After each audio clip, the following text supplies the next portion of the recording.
Well, hi again, everybody. It's week 14. The Packers are playing again in the Lions' Den. Try to go 10-3, and with the will win the NFC North outright at 10-3.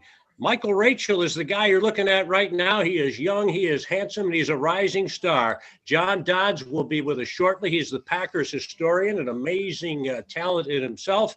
And we also have Andrew O'Grogan from the Elephantly marketing team with us from Paris, France. Delighted to have him. We'll have a special guest. JD will be with us.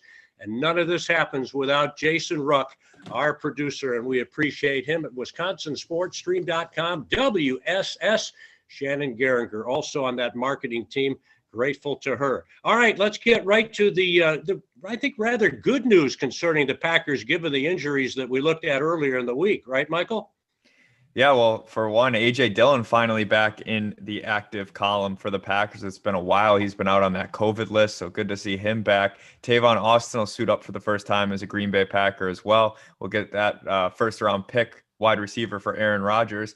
EQ St. Brown is active, and Darnell Savage is also active. That's the good news. The bad news is Jonathan Garvin, Malik Taylor, Jay Sternberger, and Kadar Holman are all out for the Packers today.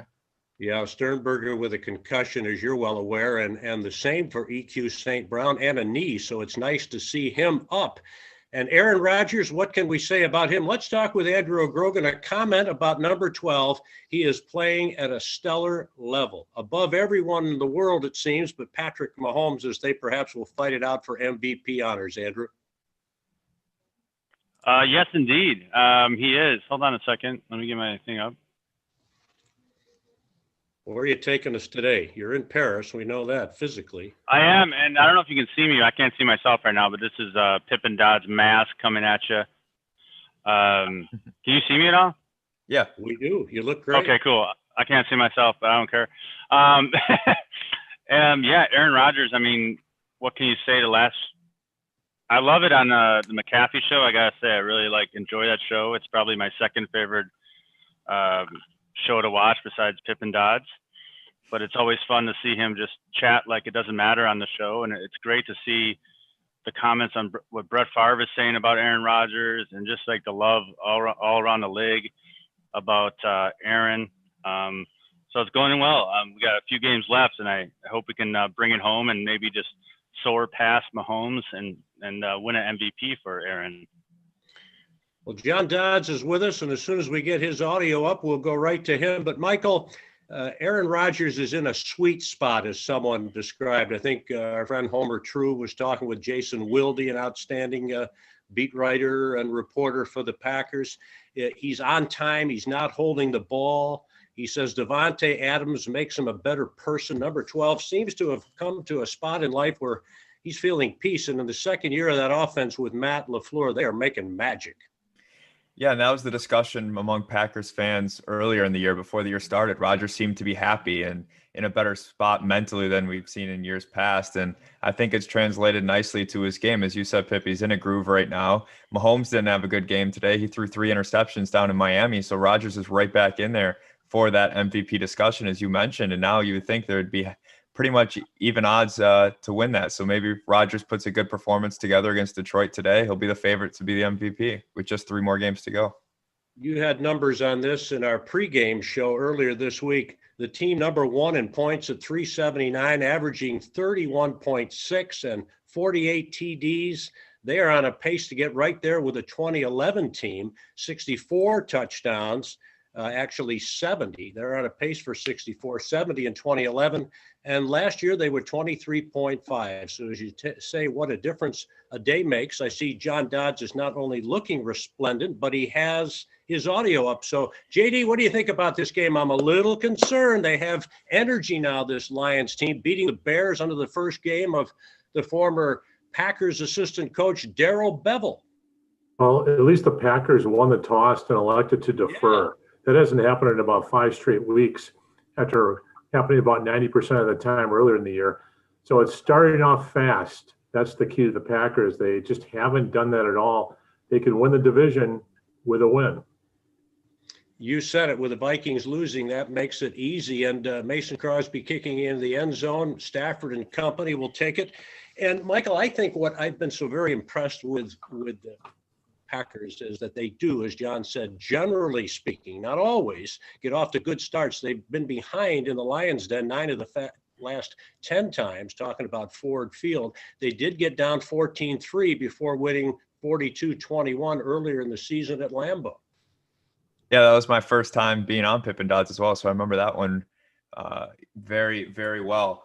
Yeah, 14-3, and then they kind of blew them out the second half. It was really weird, especially for the Packers. As you mentioned, Pip, they've been a team that's been able to get ahead on teams at least probably 9 or 10 of the weeks that they've played. So we'll see if they can make an adjustment from, I believe that was week 2, and see if they can get a stop early and go down and score. Yeah, so far so good. We've talked about this team getting turnovers lately, and nice to see, despite the groin injury, which had him questionable, Darnell Savage. John, I know you've loved his play lately. Couple of picks last week. He's had 3 in the last couple of games, I believe.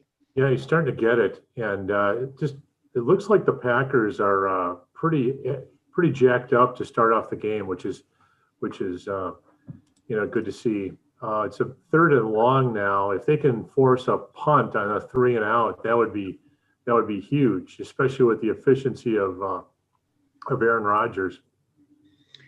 We know the Packers' struggles in special teams, giving up 2 punt return touchdowns for the first time since 1964. With Tyler Ervin down, we're going to get a look at Tavon Austin, and hopefully soon, if they can make a stop here, assuming that he is going to return the punt. A lot of time for Stafford, though. Yeah. Sanu Jr. Another receiver is Marvin Jones. He, Michael, seems to play well against the green and gold, doesn't he? He does, yeah, and he's actually had a pretty good couple of last games. He had over 130 reception yards last week, I believe, and I'm not sure what he did in week 2 against the Packers. I'll have to go check that, but my money would be on that he had a pretty good game. So he's a veteran that you gotta watch out for because he'll beat you long, and he's a good route runner as well. Great matchup with Jari Alexander, a one-on-one there, although maybe some help from 20, Kevin King. Danny Amendola is another one. He's a veteran, right, John? Wily guy, former Patriot, been around. Yeah, they have a lot of interesting weapons, and they've been running Peterson out of the backfield, the big Adrian Peterson, but Swift, their draft pick from this year from Georgia, is really an impressive guy, and he's healthy today. Yeah, he had a huge game, but suffered a concussion several games ago. They called it a brain injury, and so it's nice to see him back for his sake and for the Lions as well. It does give him a lot of depth in there. The kid has a lot of potential.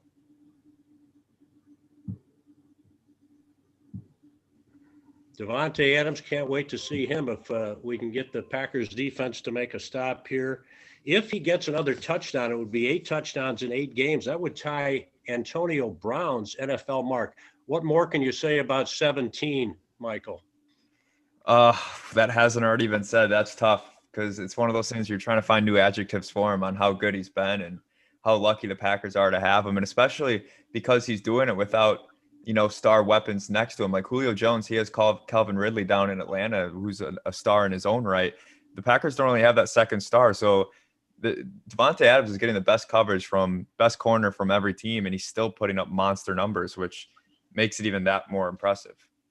He's scored in the last 4 games at Ford Field. If he gets another one, that would be a record for a player at a visiting venue. But right now, the Lions are starting to move that ball through the air. Good run there.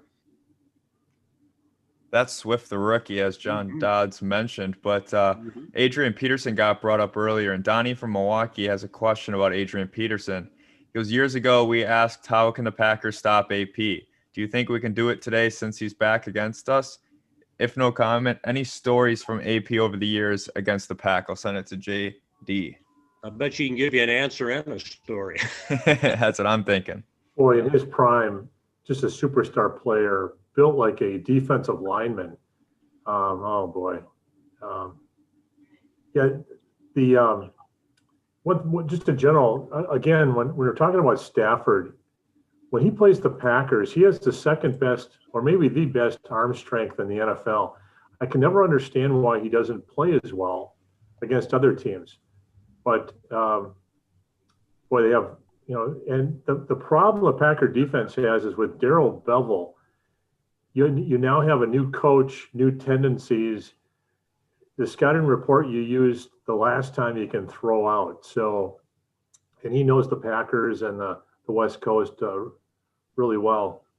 Boy, they're making it look easy. The Packers defense, which we know has had problems stopping the run, also struggling on and off defending the pass. This is not good at all. Yeah, Bevel, we know his story. He's the former Badgers quarterback who led them to the Rose Bowl win back in 1994. As John has said, he may still be running for the winning touchdown against the Bruins of UCLA. He was the quarterback's coach for the Pack. He's been with Seattle, of course, Minnesota. And now an opportunity coming off the staff. And, hey, this is a big game. If they win this game and maybe run the table, Bevel might get the job, and who knows, the Lions might get a playoff spot. So they have a lot to play for as well. What's happening here? Looked like Peterson. I think he was down. Yeah, he was short. You're right, Pip. It is a big game. They're 5-7. So, they're not mathematically eliminated, as you said. The Cardinals won today, so they'll go to 7-6, but the Vikings fell. They go to 6-7. The Bears will go to 6-7. So everyone's kind of bunched up there at the 7 spot. If the Cardinals get beat up the rest of the way with their schedule, there's a chance, given, how the tiebreakers will fall, that Detroit might be able to win out and get into the playoffs. Oh, nice call. Nice play. I think that was to Hawkinson. He's been a stud tight end for them this year. Jay has been. He was a good draft pick. John, they have some talent on that team, these Lions. They do. When you have top picks year after year after year, you're going to add some. And Hawkinson was the 8th pick in the 2019 draft.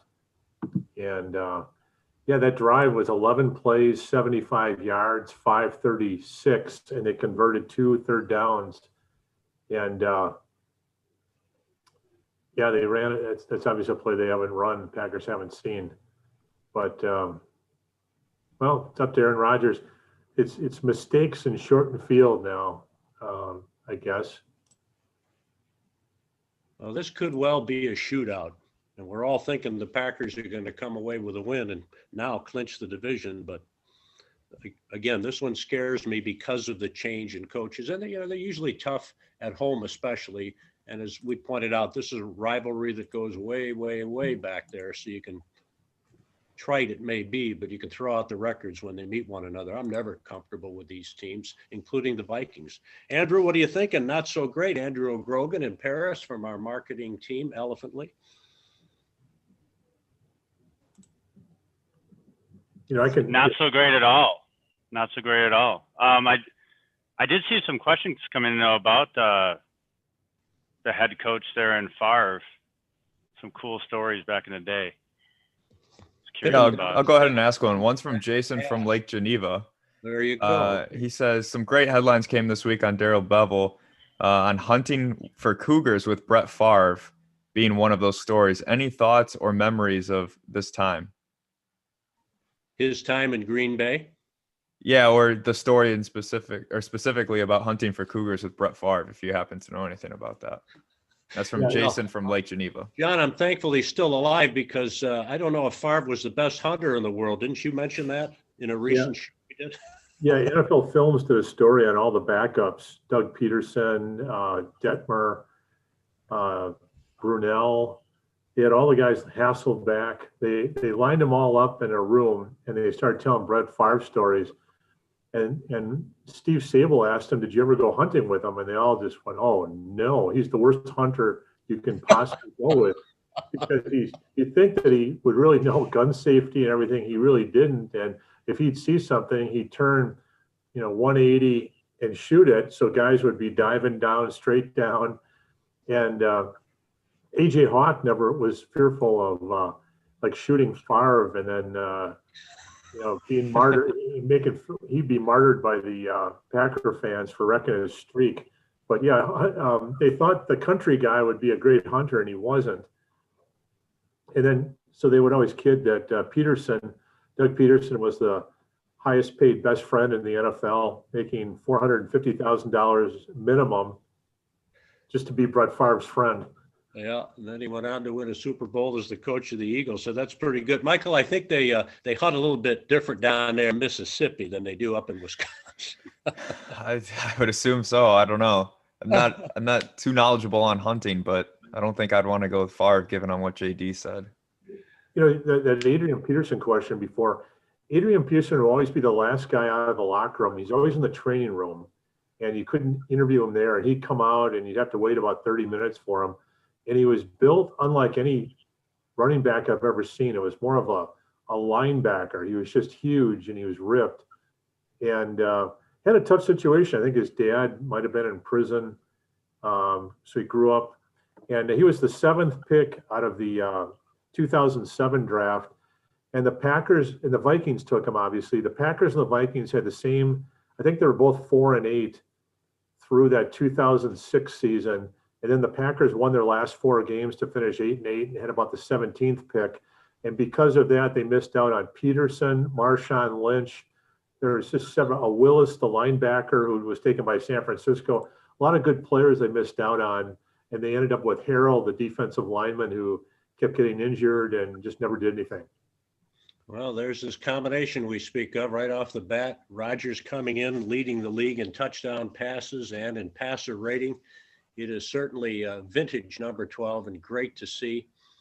It almost puts the pressure on, though, I think, on the Packers here. You don't want to get down 14-3 on the road. It was a little bit easier at Lambeau Field, fans notwithstanding. So let's see if Matt LaFleur's team can answer back here.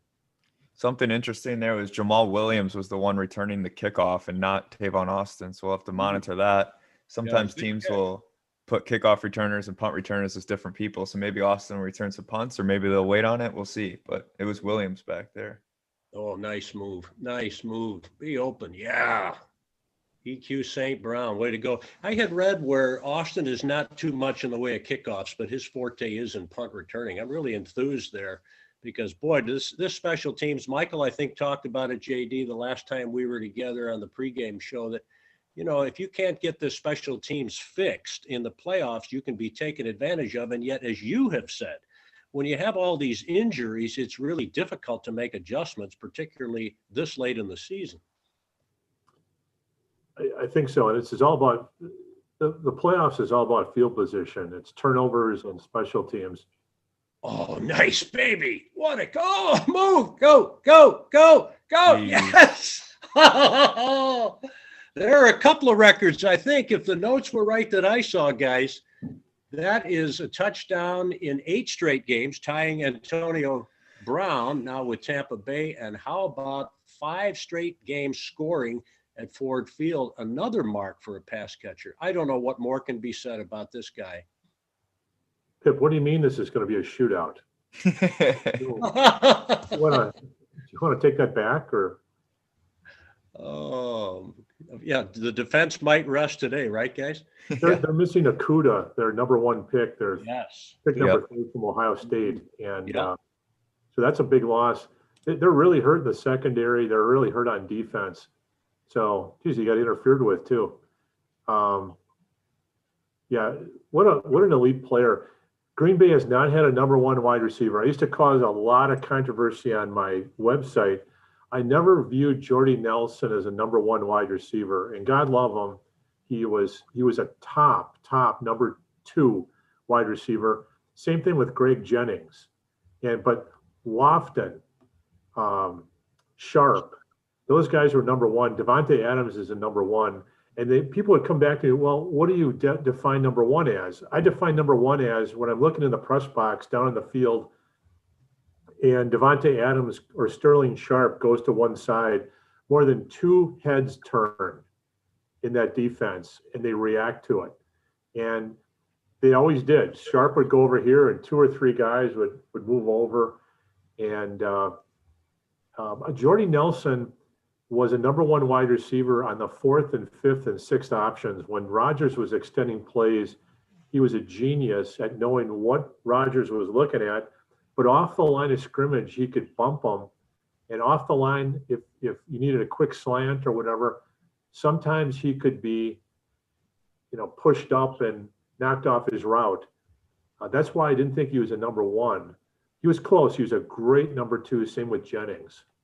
Well, John, I'm with you. I knew he was going to be good, but I didn't expect him to be this good. Did you see this coming? I thought he was going to be a good number 2. And the Packers back in 2010, they won the Super Bowl because they had a number 2 Nelson, a number 2 Jennings, a number 2 Driver, and a number 2 James Jones, maybe a number 3 James Jones. And they split them out, and Rodgers would just look for the weak spot on defense. Who is the worst corner covering our guy? And he would exploit them. And then when they had Jermichael Finley healthy, it was lights out, because then the linebackers and the safeties couldn't help because they had to make sure that he was being guarded over the middle.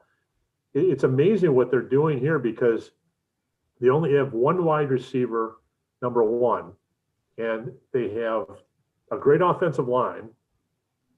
They have a Hall of Fame quarterback, but then they have the rest of them are number 3 and number 4 wide receivers. So, but maybe Detroit is toothless. They can't stop them right now without Okudah and without these guys. Must be hard to be a wide receiver 1 in your book then. You think it's like, so I'm assuming you have like 10 to 15, there are like 10 guys in the league right now, maybe, that are wide receiver 1s? Yeah. In your eyes? Yeah. Whoa. Good hit. That's hopefully he's okay. Ramsey knows where he knows he's in Detroit right now. We're halfway there. I like it. And Rodgers with touchdown pass 37. Michael, we've talked about this, the change of arm motion coming out from Cal.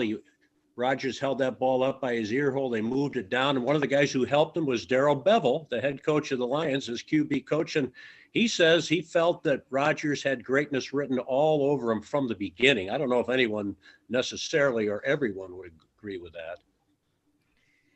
Yeah, I don't know about greatness. That's high company, but I mean, we knew he was a good talent. There's a miss by Stafford. He was good talent because he was, some people thought he'd go number 1 to San Francisco. He ended up falling to 20s to Green Bay. But yeah, Darrell Bevell, give him kudos for calling that.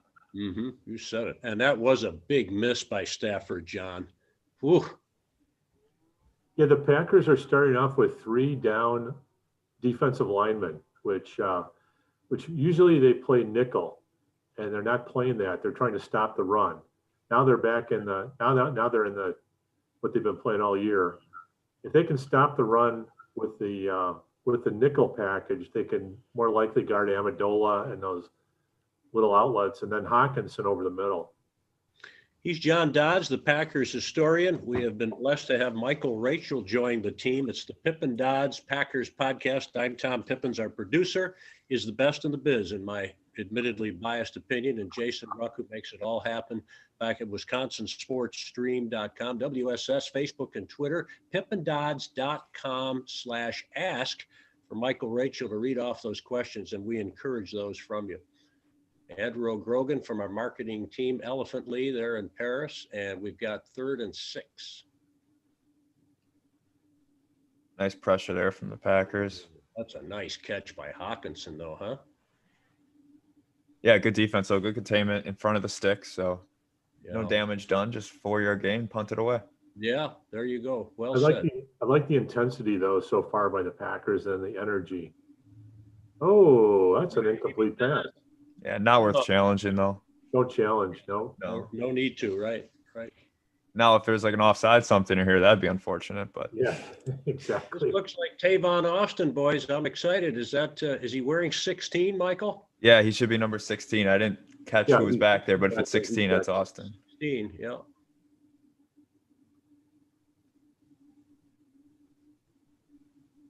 Yeah. You do what you have to do there. We'll take it, right? He looked pretty secure handling the ball. It's been a little while for him since having action. Rodgers gets a second turn at it. Yeah, Michael mentioned the difference between kickoffs and punts. That jogged a memory in the first pick the Green Bay Packers had in 1987. They had the 5th pick, and it was Brent Fullwood, the halfback out of Auburn. And I thought, geez, this is a really fast back. He's a halfback with 4.4 speed. That's really an interesting person. They brought him in, and they started interviewing him. Back then, the draft was on a Monday and a Tuesday. So Monday morning, they drafted him first. They flew him in maybe that afternoon. So they had a press conference that afternoon on Monday with him. And Bud Lee said, you're a good kickoff return. You're a good returner, I see, kickoffs and punts. And he said, which do you like better, or does it make a difference? And he goes, oh man, kickoffs, that's where it's at. Punts, man, that's crazy. You catch the ball and there's guys all around you. No way punts. No way. And I'm thinking, this is not really what I expected. And and then to show you how, he was always just this flaky guy, really talented and a tough runner. And he held out, and then Forrest Gray, kind of as a penalty for holding out, puts him in right away in an exhibition game at Denver.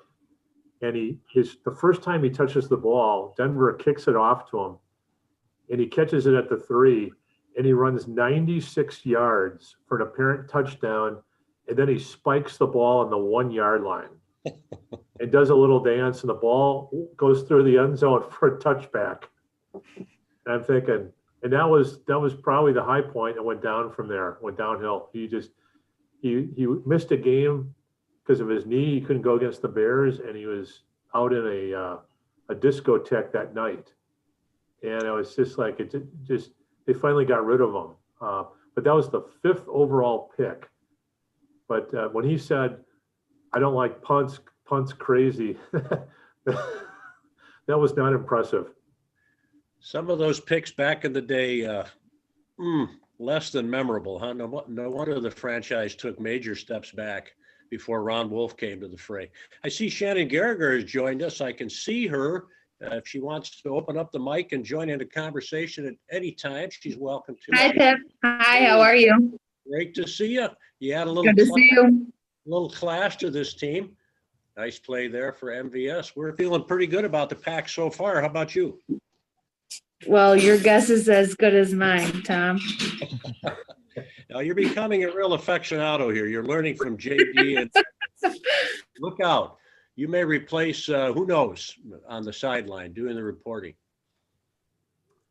Yeah, Shannon's philosophy is trust but verify when it comes to Pip and Dodd's info. And I can't blame her. Thank you. No, Dodd's, I actually think about you every time I'm on Clark Street, because I didn't know where Clark was until you mentioned it, like one of the first times that we talked. And then now I'm always on it. Huh. Yeah, I grew up on Lefebvre and Center in Wauwatosa, between Clark and Center. I'll bet one of the first things she thinks of after that is Kenny Clark, right? The outstanding defensive lineman of the pack. Oh, yeah, totally. 100%. Right? Yeah. All right, 2nd and 7 here, ladies and gentlemen. Well, great to have you with us. There's Austin coming in motion, and there he gets it. Yeah, make a move. Nice. All right, and get him into the game a little bit. I like that call. Get out of bounds, live to see another play. Mm-hmm. See where Kansas City wins their 5th straight division title. Boy, they seem, John, you said it, they play down to the competition somehow, and sometimes they got down to Miami, I believe 10-0, and rattled off like 30 straight points, didn't they? This will be an interesting play, Pip, because it's we'll see if there's motion or something. It was real long, and he had to go to his wristband. 4th in the league on 3rd down conversions, we see. Okay.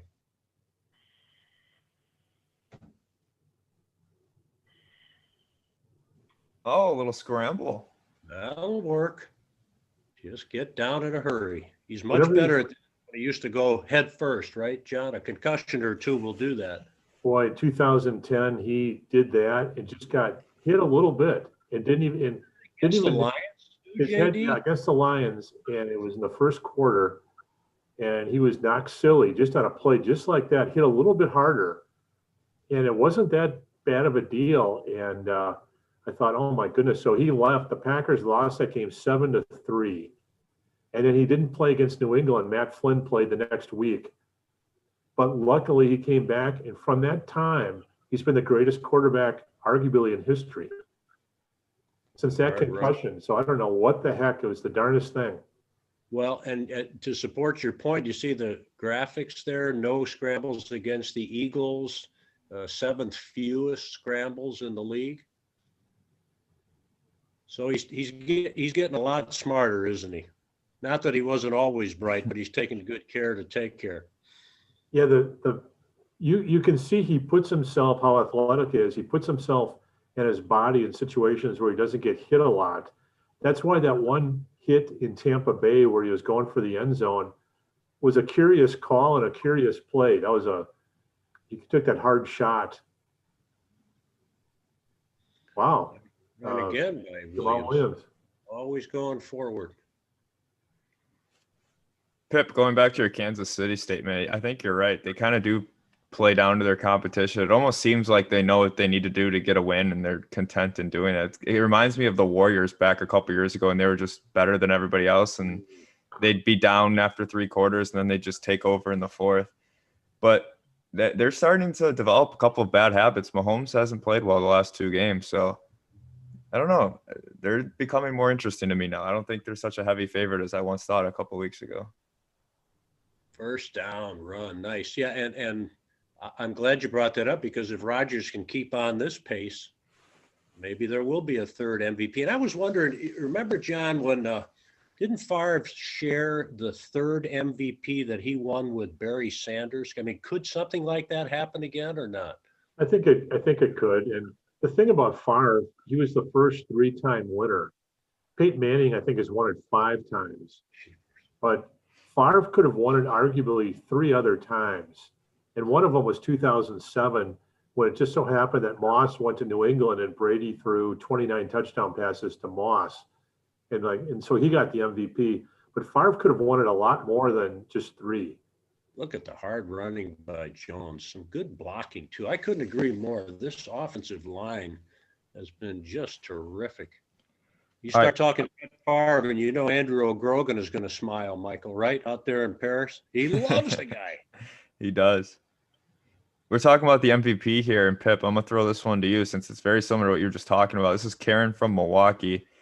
There's been so much MVP talk as of late with Mahomes versus Rodgers. Realistically, how do you see the chances of Aaron winning another MVP this year? And then I'm going to add, what do you think needs to happen? Do you think they need to get that 1 seed, or in what scenario do you see Rodgers winning it? Tavon Austin again first. Isn't that nice? Nice block by MVS. Yeah. Yeah, he's been a willing blocker, hasn't he? Well, first, Karen from Milwaukee, I think Michael said, thank you for the question.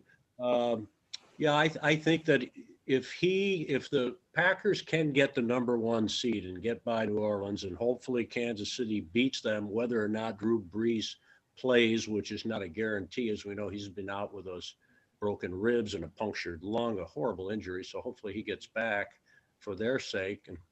But I would say if that happens, if that scenario happens and Rodgers keeps on this clip, 37 touchdown passes, just 4 picks, it would be hard not for him to be the front runner, given what, Kansas City is a little up and down, but they are the defending Super Bowl champions. We know that he's an incredible player, Patrick Mahomes, as you've said, Michael, and I think accurately so as always. He is becoming the face of the NFL and may set a standard when it's all said and done. But this year, I like number 12 chances. Hey, Andrew, while we have a moment, you and Shannon just do such a fabulous job for us, the Elephantly marketing team. Usually I have some nice literature I can read, but as long as we have the 2 MVPs with us, why don't you tell us a little bit about it? You run things in Paris, France, and Shannon does the heavy lifting here in Milwaukee. Well, I'll let Milwaukee go first. Always a gentleman, isn't he, Shannon?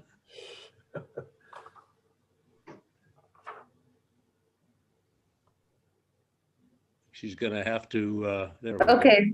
We could talk about Brett Favre for 2 seconds if you want beforehand. I have something to say about Brett. I was gonna let Paris go first. Yeah, because of the time difference and all. Yeah. Yeah, always a gentleman. Go ahead.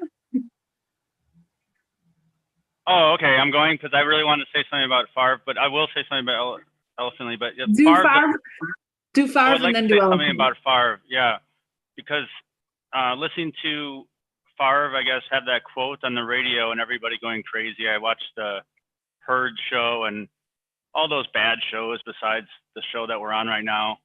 But I watched it, and they were saying how Favre was mentioning how Aaron, besides the Super Bowls, because he obviously gave a lot of credit to Brady, him being the best player he's ever seen.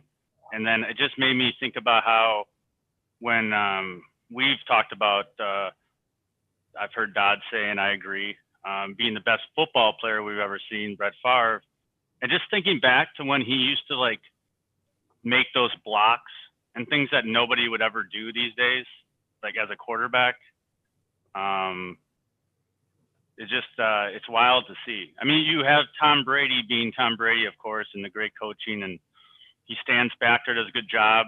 But I just thinking back at how Favre loved the game so much and how he just did those little things that just added a little bit more to his legacy, in my book. He was so much bigger. I mean, he was, I mean, when he threw a touchdown pass to Ferguson, I remember he ran down and he picked him up and just put him over his shoulders. It's like, it's amazing. I mean, Bart Starr would not have thrown the touchdown pass to Boyd Dollar and run down and pick Boyd Dollar up and taken him back to the bench.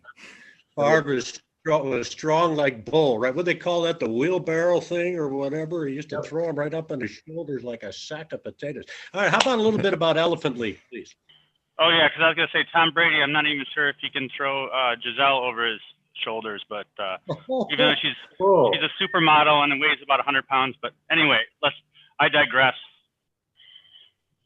Anyway, as you talk, keep an eye on Rodgers here because he may get him into the end zone again. So you can call the commentary. I love the Favre story. Oh, what a grab! MVS. What a catch that was. A back shoulder catch. JB?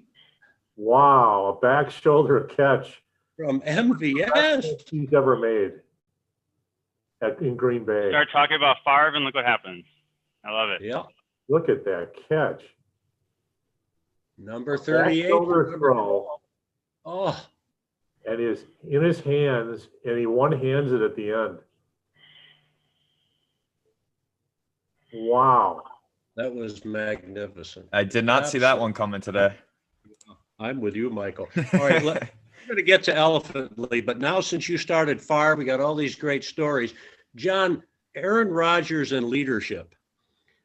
Maybe the reason that former players on the team with him, Jermichael Finley and Greg Jennings, his much noted critics, were so critical, were so negative, is because he never, Jason Wilde said this the other day, again with a Packers beat writer and commentator, well respected, and knows Favre, they're friends, forgive me, Aaron Rodgers, that he never really figured out how to get to those guys in terms of leadership. But you see MVS, a guy who fumbled in overtime. He could have been all over him. Maybe Rodgers a few years ago would have given that disgusted look. You don't see that as much anymore. He's built up MVS, and the dividends are there to see because he is a gifted receiver.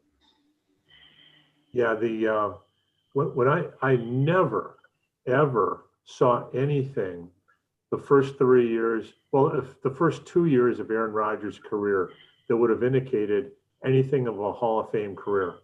He would point out the mistakes of others. He'd be really impatient. He'd be really dramatic. And the coaches were trying to tell him, you can't do that because the players will turn on you. You got to be the leader. And it's not that he was an egomaniac. It's more like he demanded perfection and he wasn't seeing it from imperfect, probably not super talented wide receivers or offensive linemen, that type of thing. So, but it's absolutely, the guy is absolutely amazing because I didn't see any hope. In fact, I thought Randy Wright was a better prospect the first 2 years. What? Seriously? I The really former did. Badger Randy Wright? Yeah, because he would do more because Aaron Rodgers, the only touchdown pass I think he threw his second year in exhibition was he threw a sideline pass that got batted over the middle to Greg Jennings, who caught it, and he ran it 60 yards for a touchdown. And I thought, he seemed small. He had that Tedford release, and then I went to a golf outing before the 2007 season, a Notre Dame golf outing, a lot of Notre Dame alums, and they had Carlisle Holiday, the former quarterback from Notre Dame, who was playing wide receiver for 2 years in Green Bay. And I was asking him about Rodgers, and he said, "Oh no, he's changed his throwing motion, and the ball comes rocketing. I can't tell if it's Favre or Rodgers." And I said, "Really?" He said, "Yeah, he's really improved." And then I came into the 2007 season. I said, "He's absolutely right. He looks like a different player. He wouldn't run at the first sign of pressure. He would be patient.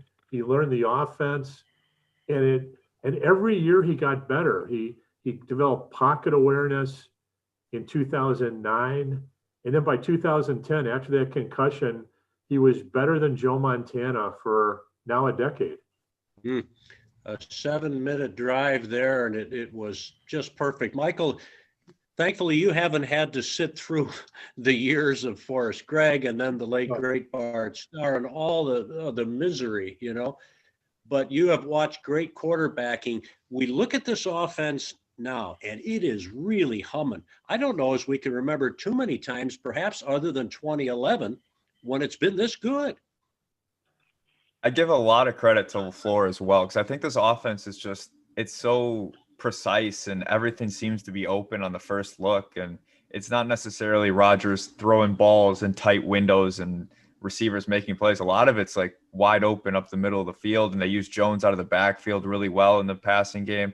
So I think the scheme of the offense has a lot to do with the success of the Packers offense in general, not to take anything away from how good Rodgers or Adams individually have been, but I just think how the offense is set up is better than 3/4 of how the other NFL teams set their offenses up.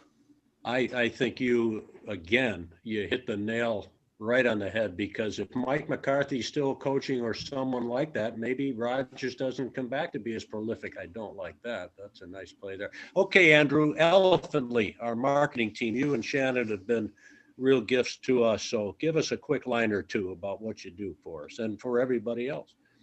Oh, sure. It's been a great year, despite, it just being a horrible year for the world. But keeping busy, with your mental health has been the key. And we've been keeping busy for sure.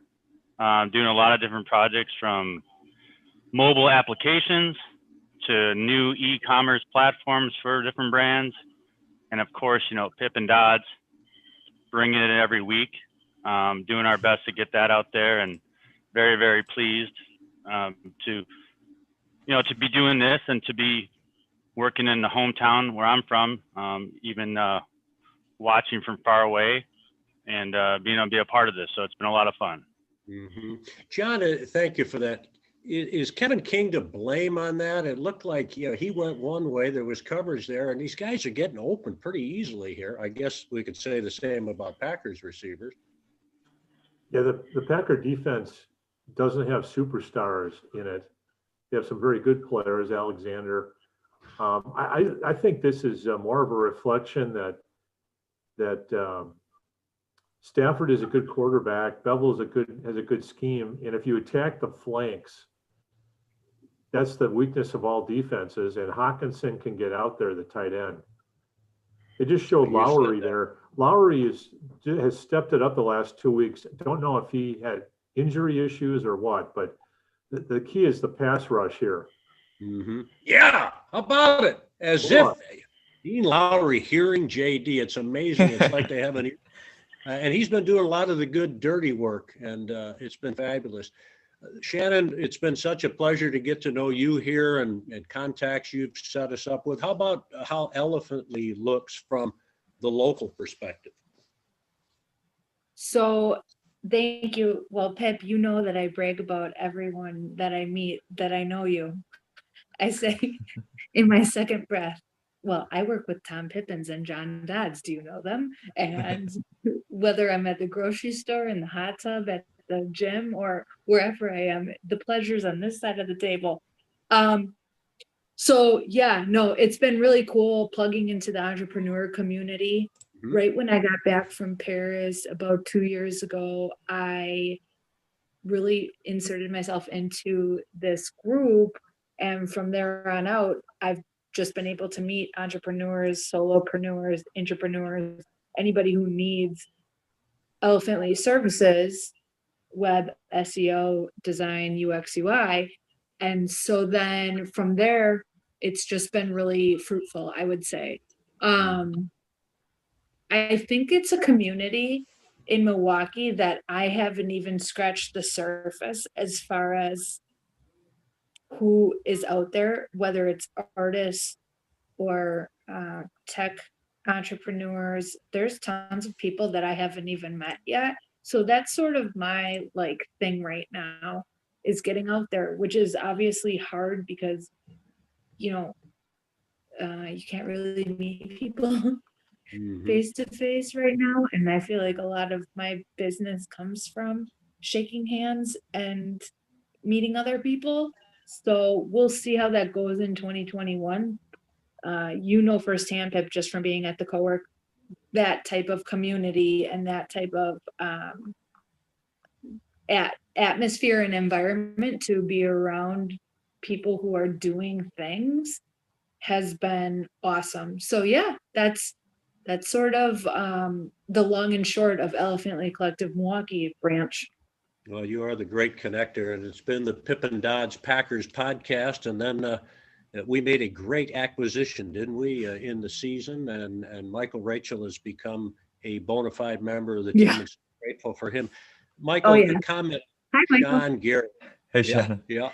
Rashawn Gary making the sack, forcing the punt.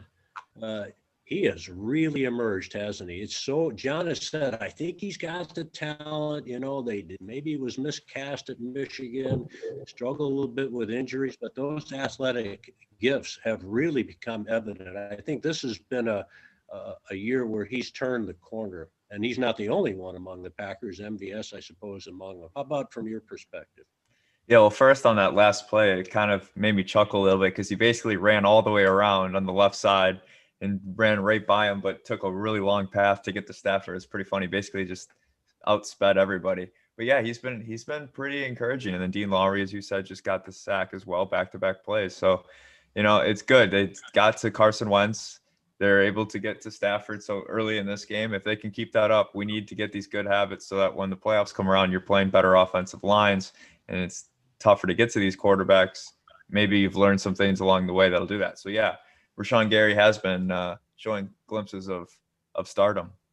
Pip, that's a great point. And if you look at the draft, everybody wants immediate gratification from the draft, but you need to bring in players that you can sit and they can improve. And if you look at last year's draft, Gary, number 1, Savage, number 2, both first round picks.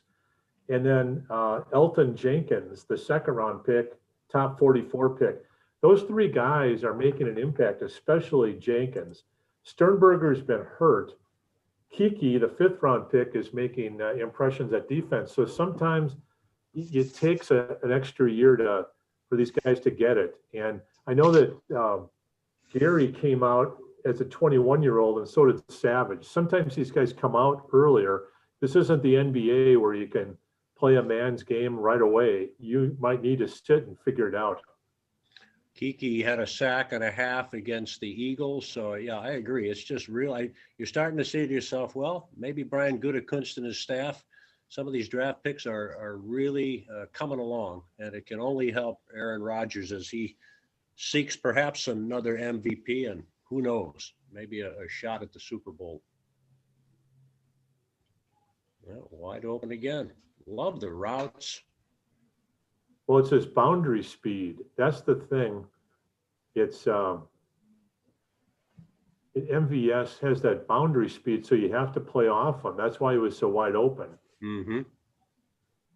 3 catches, 35 yards, and a TD. Look at Rodgers. 9 for 9, John. Michael, 130 yards, 2 touchdowns. You can't get much better than that in the early going. 158.3 rating. That's Dodds-esque, Michael. Oh, yeah, nice hole. You know, Stafford playing pretty well too. 8 of 10, 86 yards, a touchdown, a rating of 135.8. He missed a wide open guy and took 2 sacks, but still, considering he's playing decently well as well. I agree. Yeah, that could have been a game changer if he had better people around him. John has said before, and I don't disagree, he has maybe the best arm of the league. It looked like he's been battling a thumb injury earlier. The TV showed a shot of that on his throwing hand. So just a lot of respect for him. Dominic Daphne getting where in the world he come from? Fifth string tight end getting some pub. Yeah. Did they pick him up recently? Yeah, they picked him up in the practice squad and they just activated him, I think, last week. Mm-hmm. What's good about this drive, and if you can assert yourself, keep the defense off the field, make the other team tired.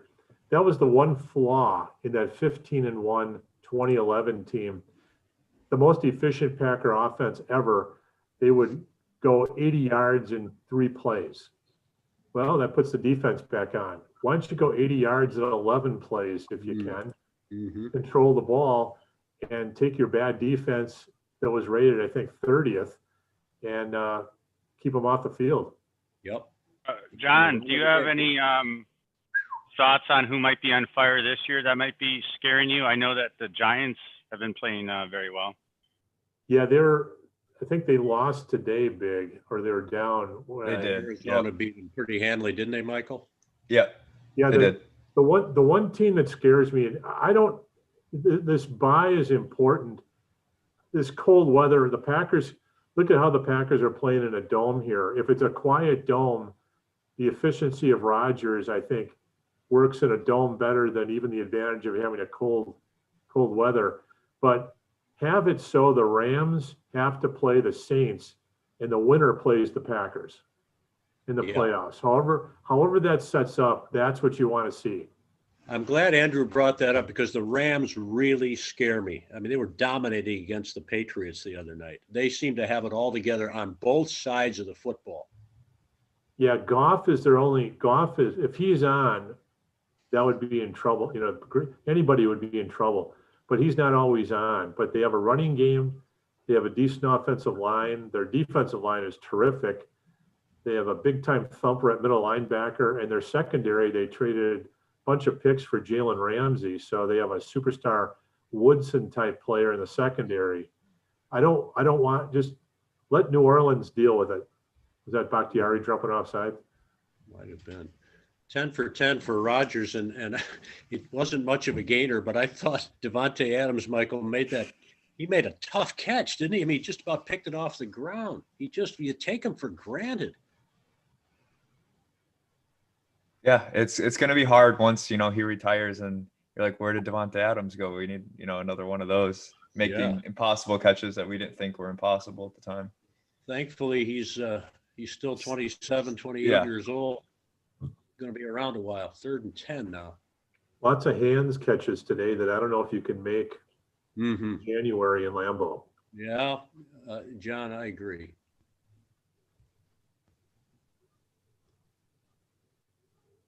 Oh, nice defense. Play there. Wow. I guess they're trying to use a snap count with Lazard because I think he's been recovering from that core muscle surgery and it's slower than expected. So they're just jumped in and made a heck of a play and then let him know it, didn't he? Well, that might be setting up an out and go, a sideline and go pattern later. If he's jumping it like that. I think that's the first incompletion by Rodgers today. You're right. Yeah. Yep. 11. J.K. Scott, who's working on his special teams tackling all week. puts it into the end zone. Darn. And he's been punting big, John, as you say, but straight down the middle of the field on that 55-yarder that led to that punt return for a TD last week. Yeah, that was a 57-yarder that it's too bad he didn't punt that from his own end zone. With that bounce, it might have, I was watching, when I was about 9 years old, I was watching an AFL game. The New York Jets were at the Denver Broncos, I think it was. And Steve O'Neill of the Jets was punting from his own end zone from his one. They were on the 1 yard line. And he punted it and it landed on the fly at the opposite 40 and then rolled dead on the 1 yard line for a 98-yard punt. And to this day, nobody's ever topped that. It's a 98-yard punt from the 1 to the 1. Man. What was that one with Randall Cunningham that one time? What was that? Something close? Do you remember that old when he punted that one time, Randall? Yeah, he did You guys remember that? He did a quick punt that was like 90 yards. Yeah. Oh, that's right. Okay. Yeah. He was a punter in college. Yeah, he could do everything. The problem with Randall Cunningham is he had a very elongated release where he would back the thing up and then a really long throw. And when you do that, these DBs can gain 5-7 yards on you in a split second. So an open wide receiver can get covered in just a split second. So that was his problem. And toughness, I think. Reggie White, when he was with the Eagles, separated Brett Favre's left shoulder at County Stadium, and Brett Favre wouldn't leave the game, even though Mikowski went on the field and he sent him back to the sidelines. So Holmgren redoes all the plays so they would go to his right where he was pain-free rather than cross his body where his left arm hurt. And the Packers won the game 24-23. And Reggie White said he couldn't believe that young quarterback stayed in the game. And he really liked the young quarterback. And he said some quarterbacks don't have toughness. And he just turned and he looked at Randall Cunningham's locker. And then so then when I got the tip off that the Packers were going after Reggie White, I thought it made total sense. They gave him the most money. They had 2 African-American coordinators, which was cutting edge at the time. They undersold it, and they had Brett Favre at quarterback, and they knew Reggie White loved him, and that's all of them. All that together got Reggie White to go to the Packers. Part of the sell there, yeah. I'll never forget that quote, Reggie White, why he went to the Packers. That was the greatest. Because God told him? Yeah, that was the best. Yep, God told him through $17 million offer with, I think it was $9 million guaranteed, which at the point was the largest guarantee ever. And Washington offered him the same, but only $3 million guaranteed. And I think San Francisco was in that mix too. Remember when Mike Holmgren called Reggie up? We know that famous phone call. Reggie, this is Mike Holmgren. Reggie, this is God. You're supposed to go to Green Bay. And he did, and the rest is history. So the Lions look pretty good, Michael, adjusting a little bit on defense now, and with Swift catching it, pretty good gainer for him. Yeah, both teams just got to stop. Swift, I think he's the better back right now for Detroit than Peterson is. Peterson's really just a downhill back at this stage in his career, whereas Swift can get out in the open field a little bit better. But, I don't know. I like what the Packers are doing, even defensively. I think they're keeping most things in front of them. So they're willing to give up the short yardage plays rather than big plays. As we see Stafford go deep. Baby. Oh! That could have backfired, but yeah, Sanu Jr., I believe. Was that Sanu or was that Jones? I think Sanu. I think that was the Jones this time. Was it? I think it was number 11. Okay, that's Jones. He had a step, didn't he? There's an offsides against the Packers, so they jumped at the beginning. It was a free play. Mm-hmm. I got a question here from let me pull it up, from David from Madison. JD, I'll send this one to you. I'm not familiar with this, so I'm just going to ask it. Is the Bobby Lane curse real? The Lions will not win for 50 years. Has it expired? Yeah, that's amazing. The Lions have won 2 playoff games since 1957. It's amazing. It's amazing. Didn't Stuff. Wayne Fonts win one of them, John? Yeah, Was they he beat the Cowboys, I think it was. About 93, maybe 94. Or maybe it was earlier than that. Maybe it was 91 before the Cowboys got really good. They were a really good team. Bobby Lane, they won championships they're competitive in the 40s and the 50s. And it's just been the best team they probably had in that time was 62. And the Packers barely beat them one time. And then on Thanksgiving, they gave up 13 sacks on that famous Thanksgiving Day game. So the Lions were exceptional in the early 60s. They had Alex Karras and Joe Schmidt and Roger Brown. They had just really big defensive linemen, and Mike Lucci and Dick Geron. They had some really good players, but it just never worked out for them. I know if you read the book Run to Daylight, which was about Vince Lombardi preparing for the Detroit Lion game in 1961, there was I think it was the Lions were up 7-6, and there was about a minute left in the game, and it was 3rd and 1 on the Lions' own 29, and they play action faked, and they threw a long pass, and the receiver caught it. He's running down the field, and Herb Adderley came around and took the ball out of his hands, and it wheeled around and came all the way back down the field, set up a Paul Hornung field goal that they won 9-7. This is documented. So the book would have been they would have had to have written the book another week because the Packers didn't win, or they wouldn't have won. But they won the game, and the Packers won the championship that year. But they wouldn't have been there. Detroit would have been there if Herb Adderley hadn't made that play. What a great athlete he was. Love the history. Oh, good. That's a nice play by Clark. That's some crazy history right there, by the way, Dodds. Yeah, isn't he amazing? That's why they call that the black and blue division. Michael, what were you saying? No, I wasn't saying anything, but the flea flicker just caught me off guard, but Clark sniffed that one out perfectly. Yeah, I was concerned too. Yeah, black and blue division, the Bears, the Lions, right, John, back in the day? Wow. Yeah, black and blue, the old Central. Ooh, man. And they threw Tampa Bay in there just to throw them a bone for a warm weather port. Yeah. 15 years, and then they changed everything when the NFL went 32. Oh boy. Oh, that's set up well. Uh-oh. That's a Caravan. Nice tackle man. by King.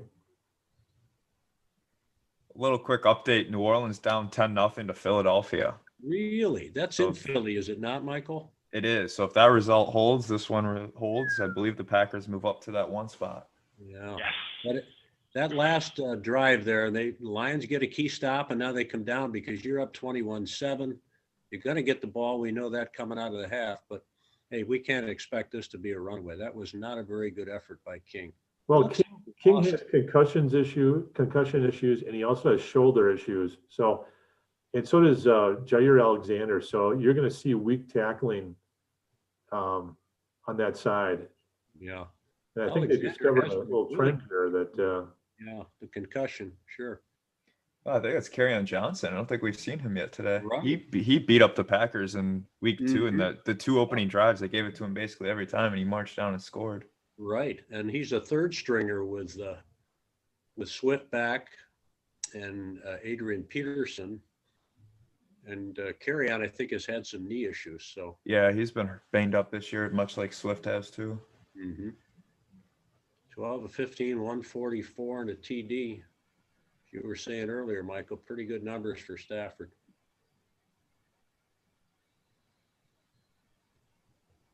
Yeah, I mean, other than the back-to-back sacks, they've been able to move the ball really well. The back-to-back sacks obviously ended the drive for them, but they had it going. They had Hawkinson over the middle for about 15 yards. They got into Packers territory before that started. So you can tell Stafford's an older quarterback because when he got that flea flicker, that lateral back, in his younger day, he would have looked downfield, maybe rolled out a little bit and thrown it deep. he wanted no part of Kenny Clark, and he threw it down there. That's kind of like Len Dickey toward the end. Mm-hmm. Oh, nice catch. Hawkinson again. Hawkinson, man, he is good. Michael, that's wild about the Eagles being up. Is that what you said? Yeah, with Hurts, they're up 10. They got the defense caused a turnover. The Saints were on their own 30, and I think Taysom Hill threw an interception to set up the field goal. That's a good. Yeah. We saw, and with Jalen Hurts, Andrew. Yeah. Tell you what, I mean, I was concerned. He started the game against the Pack. It might have been a much tougher game. We saw as he brought him back. But you were saying, I'm sorry. No, yeah, I found it interesting to see. I don't know what was said because Rodgers is kind of private about it, but I know that he talked. There was clips of him talking a decent amount of time to both quarterbacks. Actually, they said he was talking to Wentz, but then they also showed him talking a bit to Hurts. I was curious about like maybe what was said, but maybe we'll never know. John, didn't they say that they're going to bring Wentz back? I thought I saw something, guys, somewhere today. They have to. If they cut him, they take a $60 million dead cap hit. That's right. You were if saying. They trade him, it's a $30 million cap hit, and the cap is going down from 195 to 175 because there's revenue, $3 billion lost revenue with no fans in attendance at these games. So they have to keep them, and sit them on the bench. And if I'm Philadelphia, this is the offensive tackle draft. I take two of them, first two picks, and just try to protect the quarterbacks. Do you like Jalen Hurts? I mean, he's quick. Michael, let me toss that one at you. What do you think of Hurts? Does he have a future as a starter in the NFL? I think he has what it takes, especially with how the NFL's kind of been moving, where we see Mahomes, Lamar Jackson with the run options, and I think Hurts can do that very well as well. And I do think he can throw the ball. I think he needs a lot of work still done. He throws some dumb passes at times, but I think he can be a starter for sure. And going back to what JD said about them not being able to cut Wentz, we'll see if they're willing to bench him, because a lot of teams refuse to bench their high-paid players, even though, go back to high school and learn about the sunk cost fallacy. But I don't know. We'll see if they decide to bench him or what they'll do. It'll be interesting next year. Start today, did he not? So Hurts did, yeah. Yeah, maybe that's the way they're going. I mean, the Packers are showing pass rush, but they got to turn the ball over. Yeah, that's what in a situation like this. That's what they've been able to do recently. That might have been a hold. That's a hold. It's as good as a timeout too. Yeah. What you could do also in this draft, and this is the best quarterback draft, in 20 years in terms of numbers. You have Trevor Lawrence from Clemson, Justin Fields from Ohio State, Zach Wilson from Brigham Young, Kyle Trask from Florida, Trey Lance from North Dakota State, and now Mac Jones of Alabama is really jumping up there. And then you have a second tier that's pretty strong that guys will go in the second round. But you could have 6 players. You could have a panic run where Chicago and Minnesota and Detroit, everybody takes one. I know you love Trevor Lawrence. Oh, please. Nice play. Oh, hopefully there was a pick. What a throw by the ref. He hauled that. That flag was like a 30-yard toss. I don't like the way Stafford's pointing unless he's just trying to play Fox. Hopefully, the way he threw that, though.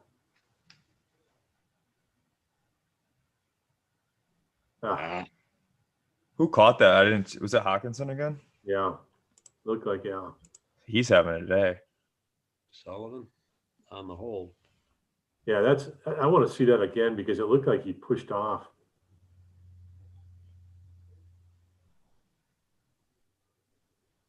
Yeah, that's weak.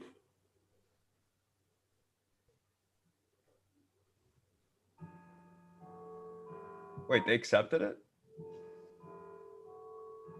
They accepted it to be.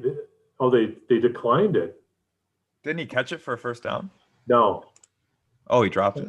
second and 7. Because they had the penalty, it was 1st and 20. Oh, okay. So now it'll be 1st and 10, but further back. Oh, it would be 2nd and 7. Well, did they take the penalty? If they took it, it'd be 1st and 10, but they'd be further back, right? Yeah, right. I don't know what they did.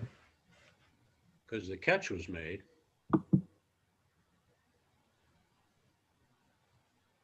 I'd like to see him hold him to a field goal attempt at the very least, right? This is the 7th play, 64-yard drive. Yeah, and I hope there's enough time for Rodgers to try to do something either way here. Oh, they did take the penalty. Get the first look down. at it. Yeah. Get pressure on those guys. That's the way to do it. Yeah. Isn't that one of the great deodorants, John Dutz? It is. Just like in basketball, it's in college basketball, the 3-point shot. Oh, it's the Pippin Dodds Packers podcast with Michael Rachel. We are produced by Jason Ruck, WSS, WisconsinSportsStream.com, Facebook and Twitter. Questions, pippindodds.com/ask. It's a real joy and a blessing for me to be with these great guys every Sunday and having these viewing parties. Andrew Grogan with the Elephantly marketing team in Paris. And let's see what Stafford does with it. Oh, that's a good call. Amendola. Yep. That was a great blitz by Kamal Martin on that last play, though. He had a head full of steam going to Stafford, and he was just forced to throw it back of the end zone. Yeah, Green Bay's using their timeouts now, which is smart, to try to get Rodgers the ball at the end of the half. Yeah.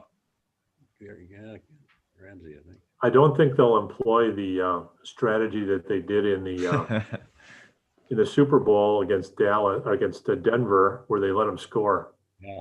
Hey, that was a nice tackle by Savage, wasn't it? Yeah.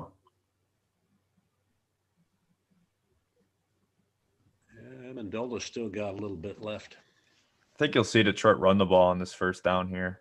Mm. Make them use the last time out. One defensive position I think they would look at is corner. You got to draft corners. You talking Packers now, John? Yeah, for the next draft. I think for defensive linemen, I think you can pick them up as free agents because you want to get those grizzled 8-year guys that know what they're doing rather than drafting a guy that's going to take a year to figure it out.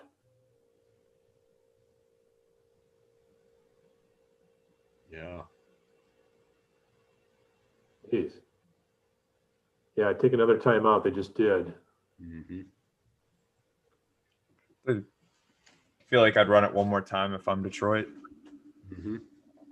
Because then Rodgers getting the ball back with under a minute left. Well, John, do you recalling Darrell Bevel as offensive coordinator at Seattle with Pete Carroll and Russell Wilson and company knocking on the door, speaking of former Badgers, Bevel and Russell Wilson, and instead of handing off to Marshawn Lynch in the Super Bowl game, the Patriots, they throw a little pass, it's intercepted. Was that the beginning of the end for Bevel in Seattle? That's an interesting point. That was a Pete Carroll call.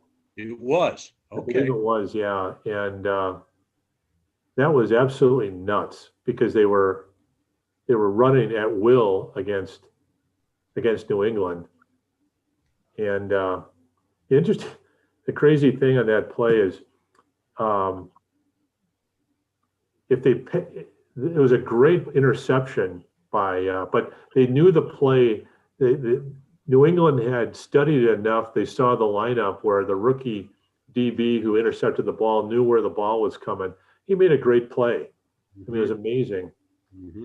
And yeah, that was 2 weeks after they had beaten the Packers in the championship game. So it was almost like it would be tough to see them win another one. Mm-hmm. Speaking of the Seahawks, they've got the Jets number as you would expect. Late second quarter, 7 ticks to go, up 23-3. So the Jets are keeping their streak alive. Trevor Lawrence sweepstakes, guys. You got to do it. They almost The only ruined good it thing last about week. the the Jets were featured on Saturday Night Live, which I thought was really funny. But that's the best thing they have going on this year. Oh. Andrew Grogan from the Elephantly marketing team. We also have a partnership with the good folks at Fore Milwaukee, Fore golf simulator, downtown Milwaukee. Great place. You can do you can play anywhere in the country or beyond and enjoy a beverage and slice of pizza or two. So that's kind of fun. And want to mention as well, DJ's Goalpost in Menominee Falls. John Dodd says the best fries and cheeseburgers anywhere. Our friend Don Mattingly has partnered with us, and Professional Construction Inc. At the beginning, Mike and Michelle Grau were there. We will be forever thankful for them, and they do fantastic work, home remodeling, and they'll do commercial as well. Another run, Michael. Yeah, they'll punch it in this time. Yeah. Sorry, Michael, if I interrupted you with my Jets comment. Oh, no, you're fine. I was just going to say that they almost ruined it last week by trying to beat Vegas, and they should have, and found a way to choke that game. So was it Greg Williams, Michael, who made the call to blitz, and it ended up just absolutely I would assume it was his call because he got fired basically right after the game. Yeah. So if it wasn't his call and he got fired right after the game, that'd be interesting. So Yeah. It was his call, and Turning Point. If you have a chance to watch that each week, and the Packers are always prominently featured, but it's NFL Films, and I believe it's NBC and FS1. It's called NFL's Turning Point, and they look at 6 games and the key play of the game. And they interviewed, and they said that that they had played them like the year before, or they saw the Jets play that type of defense before, and so they expected it. And the quarterback from the Raiders, Derek Carr. Derek Carr, went up to the line, and he couldn't believe they were in all-out blitz coverage. They were blitzing 8 guys or 9 guys with single coverage out high, and his eyes just opened up, and he threw it to the spot before he got sacked, and it was wide open. And I know that even Tony Dungy, who might be the nicest guy this side of Bart Starr, it was real critical about that defense. You don't play that with 4 seconds to go. Well, there was some thought that Williams might have made the call because he's hoping to take the job as the interim coach, Michael, and maybe Adam Gase gets out as the head coach. They fire him. Well, it didn't work out, but it backfired if that was the thinking on his part. Huh. Yeah, that's a good conspiracy theory. I like that one. Yeah. It's being floated around, I guess. Now, Greg Williams, John, there's history there with that guy with the Saints, right? And Brett Favre and the Vikings. Yeah, that one. I've always been a big Brett Favre fan, but the way the Saints were going after Favre was extremely dirty, and the umpire let it happen. And I've always really wondered about that because Favre's ankle was so battered that they said he might not have been able to play the Super Bowl had they won the game. But here's Favre limping on the field, trying to keep the coach, Childress, was on the sidelines, and he was having a tough time. And the defense, and Adrian Peterson was in tears because he had fumbled 3 times in the game, twice in the red zone, that would have iced the game earlier. And Favre was trying to keep it all together on 1 foot, basically. And that's why I thought that the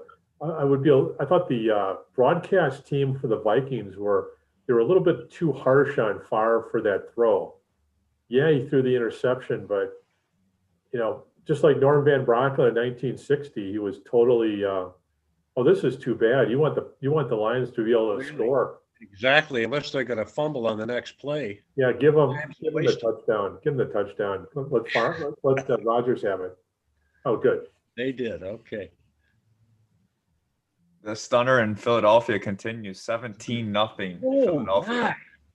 All the more important guys. Boy, don't let this thing slip away. Wow.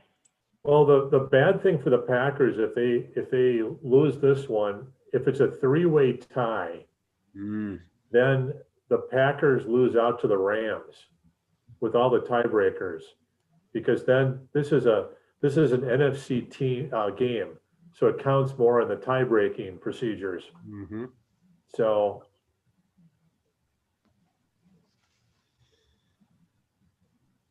and the Packers have losses to NFC Tampa Bay and NFC Minnesota.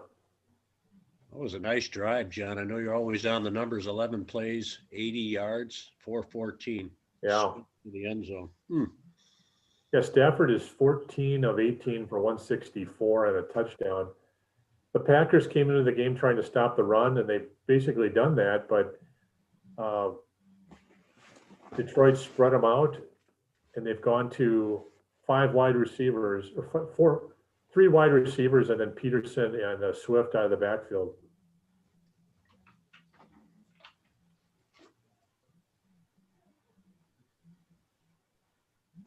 There's that strategy. Let him return it, right? Jamal Williams, I think, yeah. Kevin King. Is that King? No, I think it was Jamal Williams. Oh, Williams again. I'm sorry. I saw the 0. There's the 83-yard run by Miles Sanders, or 82. You had the touted him 98 last week. He looked yard pretty run a couple good. weeks ago. Yeah. A stunner.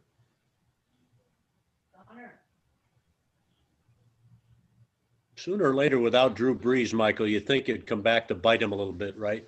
With all respect to Taysom Hill, the former Packer, who's a great utility guy. Well, I think they've won their last 9 games when Drew Brees hasn't started. So you'd think eventually they got to drop one. Yeah. Good. Can't pattern. run the table that long. Is that the first catch for Tunyon? Yes. I believe so, yes. So I think he goes over 500 yards for the season. MVS is another one. And then they have a 1,000-yarder, of course, in Devontae. And the first team in the league, I think, to boast those numbers among 3 receivers. Boy, oh boy, you're right, John. This is huge now to win.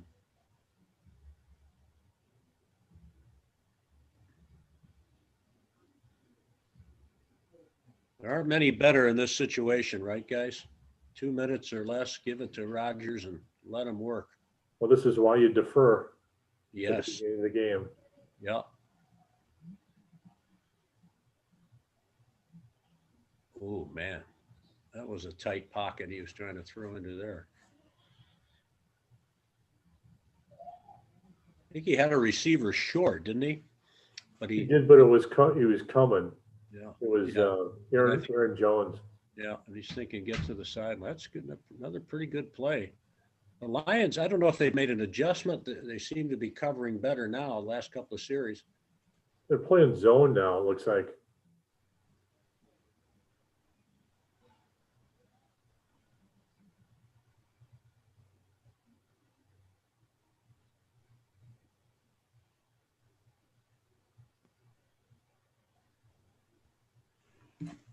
Sets up a pretty big 3rd down.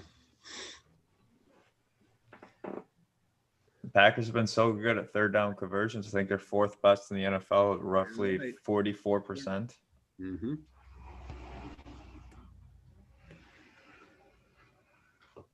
That's the percentage John Dodds has, Michael, when he has 20-foot putts. It's amazing. And he will just nail them every time. Well, all those years of golf school pays off. Golf school and draft study, 101. Yep. Come on, baby, now make it happen. Oh. Yeah, the momentum here is swung around. Now Detroit, they've got all 3 timeouts left with 43 seconds to go. Yeah. I'd expect them to push it.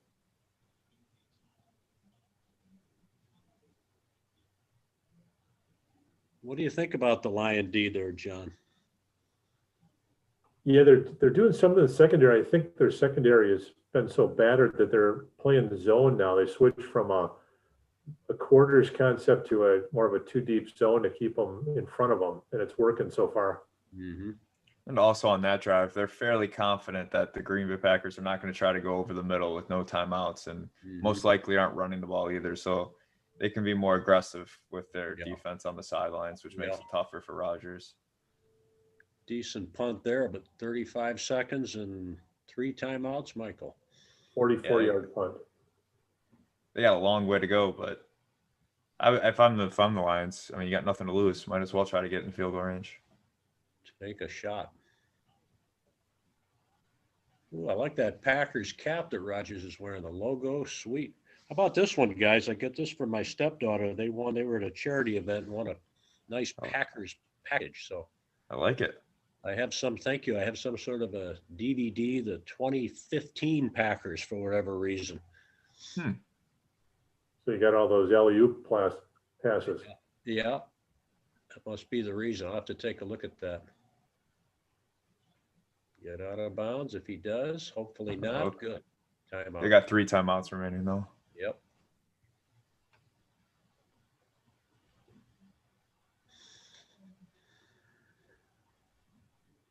Alex Smith was getting his leg checked out recently, so that's not good, given all he's been through.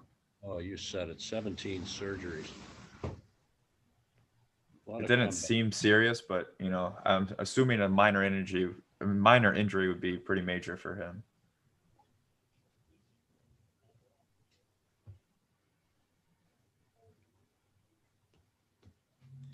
Yeah, Bevel looks in complete command as a head coach. Not unlike the guy on the other side, Mr. LaFleur. So again, the Packers, I think 9 out of 10 times they've gone into the locker room behind the Lions at Ford Field. Well, they're in a rhythm now.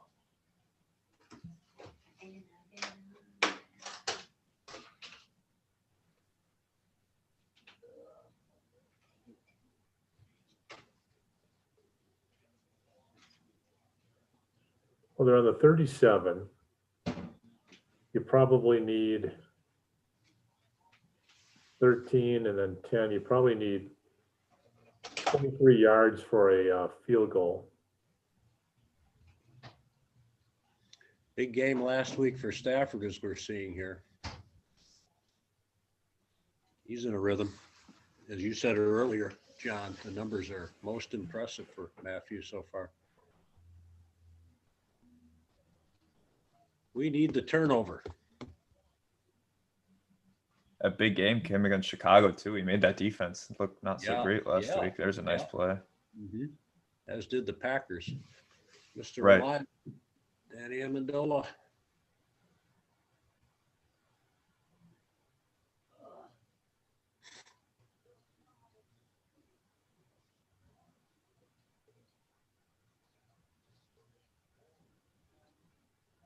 Well, looks like a hole there. Is that Kiki getting held 96? It's only a hold if they see it. No timeouts left, so anything over the middle, tackle him and lay on him or something so he can't get the ball out. Yeah. Or let him go that extra 10 yards and kind of hammer him in. It takes 17 seconds to get a team out and kick, but it takes, I think, about 12 seconds to clock. A lot of moving around up front. Oh, That's big. Savage. Did they bring him on the blitz? Yes, they did. Ah, nice. Well, Now they're going to throw a Hail Mary. Either that or a 95-yard field goal. But this is where you got to be smart. No timeouts. As long as you can tackle them inside the one or outside the one, do it. So if somebody catches it, don't tackle them quickly. Back off them. Let the clock tick. And don't commit a dumb penalty because they get an untimed down. Yeah, what's going on without the timeout? They can't give themselves up and take a timeout. And no penalties. We saw that earlier today in the end. Goodness, great. Speaking of, He's got a free one. Look out!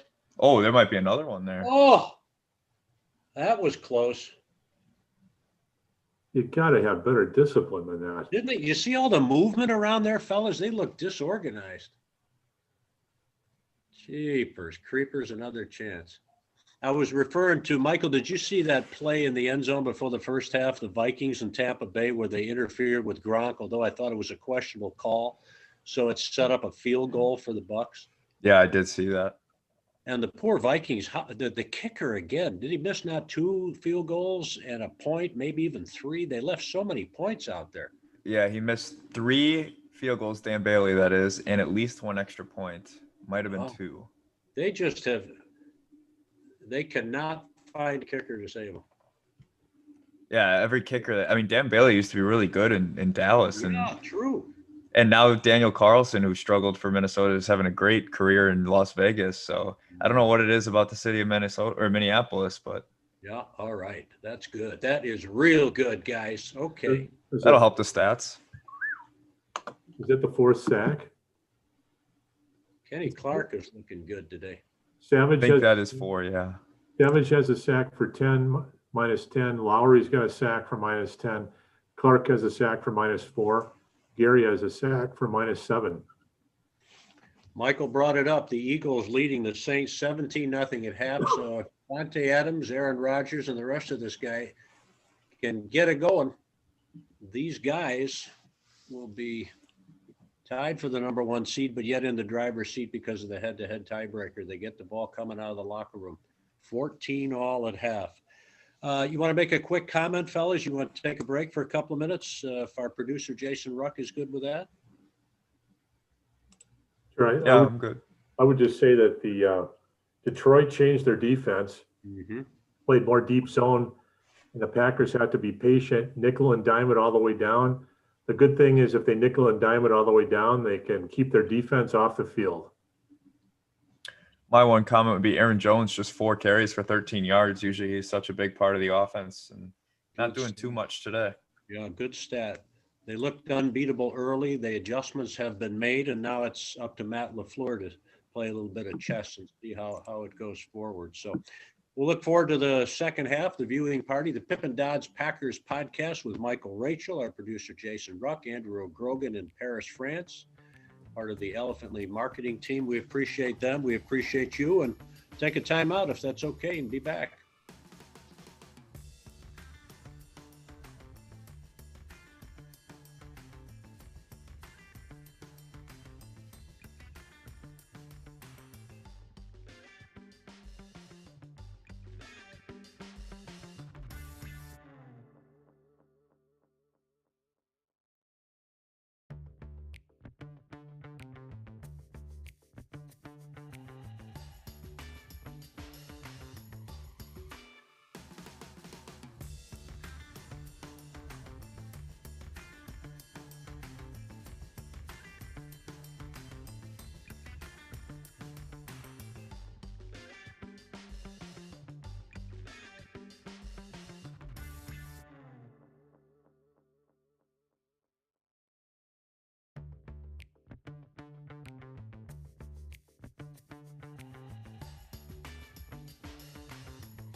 Hey, everybody, the Pippin Dodge Packers podcast featuring Michael Rachel. I am Tom Pippins. Andrew O'Grogan from the Elephantly marketing team we're so grateful for is in Paris, France. We've had Shannon Geringer with us, who runs the show here in Milwaukee.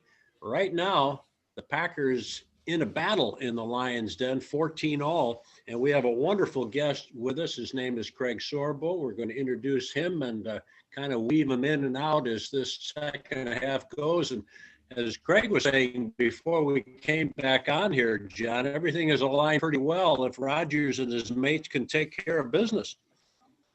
Yeah, it's right there. It's I think it comes down to, can the Packer defense force 2 punts in the second half? If they do, they can win this. If they can't, there's a big problem. But Detroit does have a very good tight end, some good wide receivers, and a quarterback with a big arm. Their offensive line is weak. So we'll see. Oh, that one was tipped. Wow. Again, I think the momentum switched here as we got in the locker room, although the Packers were able to make a stop. So Darrell Bevel, in his second game as head coach, the former Badgers quarterback. Craig Sorbo, have you spent time in Milwaukee as a native, or fill us in on your background a little bit as a financial advisor, of course, with Northwestern Mutual. We have the names and numbers here, but you're involved in nonprofit. Eager to talk about that. But in general, has Milwaukee area been your home? It is, yeah. Southeast Wisconsin. So grew up in Horicon as a young man, and then moved to Port Washington, went to high school and stuff there, and have been Southeast Wisconsin my whole life. Mm-hmm. So nice area, Horicon. Well, you get a completion there. I didn't like the way Adams went down. What is your perspective on the Pack as a fan here, and what you've seen lately, and Aaron Rodgers and all of that? Well, offensively, it's hard not to be in love. I think John was on it, right? I mean, it's, getting it. We're asking just for a punt. I'm begging for a couple 3 and outs. I just want to see some tenacity out of this defense. And I think if we can, if this defense can just show some just pure toughness in a tough game, that's what we need headed into the playoffs. Otherwise, offensively, how can you not love, A-Rod this year and, making something out of a overall on paper, rough receiving crew. Obviously, Devontae having an unbelievable season. Aaron Jones, I mean, offensive line's fantastic. So it's an exciting year. Every game I watch, I'm hoping to just see the defense. I feel like our X factor is going to be Preston Smith. Down the stretch here, can he step up? What do you think? There was interference there, Michael? I just don't like the way things are going here. The Lions, this offense, I do not disagree with you at all, Craig. Now, is there a penalty there? Yeah, there was a holding penalty on Detroit. Pardon? Holding penalty on Detroit. Yeah, I thought maybe was that with the MVS play? Yeah, why that wasn't interference, I don't know, because the ball was out of his hand. Well, we'll take it. You get an automatic first down. I was going to say, don't give them the ball again. That'll weigh Jamal Williams. Aaron Jones still absent today. 4 carries, 13 yards. Jamal Williams getting the first couple of carries here to start the second half. It's a little strange. And a flag. I saw that too. I was wondering if did he make LaFleur mad in practice this week or something, or what's the deal? Right. I know he hasn't been getting his usual production in not at all that he has in recent weeks. He must be hurting, and they're keeping it quiet. Yeah. They had him running at the end of that second half there, trying to get something out of him, it seemed. See if he could break one. But, yeah, it has been weird that he has been sidelined most of the game. They showed him a couple times. He looked a little irritated. So I don't know what the deal is. Did I call you Matt earlier? I hope not, Craig. No. Good. I think I'm John Milan these days. So we've had a couple of Matts as guests lately, thanks to Shannon and Andrew. Come on, baby. Let's have a big play here. Oh, good. I'll take that. If you called me Matt, which I did. No. Did I call you Matt? No, I'm just kidding. You're flawless as always. You're John Dodge. You're JD. You are the man. And why are you wearing that tie? You're looking great, but what's up with the tie here? I didn't get that memo this time. I always I always used to wear ties when I covered the Packers because when I went in the locker room, I had much more credibility with the players. If you wear jeans, you're just a member of the newspaper print media and they don't give you the time of day. But if you wear a tie, you get more credibility. If you wear a suit, they think you're from the league office and they'll spend time with you. Nice. So does it add credibility when it's a orange and blue tie on Sunday? It is. It does. It's a regimental when you're trying to find a sponsor. Got it. So That's true. I made it, careful. I was careful not to do that during Bear Week. Right. Always, I hear the Bears are definitely trying to throw sponsors out right now. They're begging for anything. Sure. No, we're not proud. We'll take anyone. Yeah, we're not choosy. That's right. We've That's got awesome. mouths to feed, right, Andrew? Shannon? There's Aaron Jones. Yeah, There you hi, nice to meet you. So you haven't met, so Craig meet Shannon, Shannon meet Craig. Hi, how are you? Good, Shannon. How are you? Good. Thank you for joining us. Oh, thank you guys for having me. How did Yeah. you and Andrew make the connection? Andy?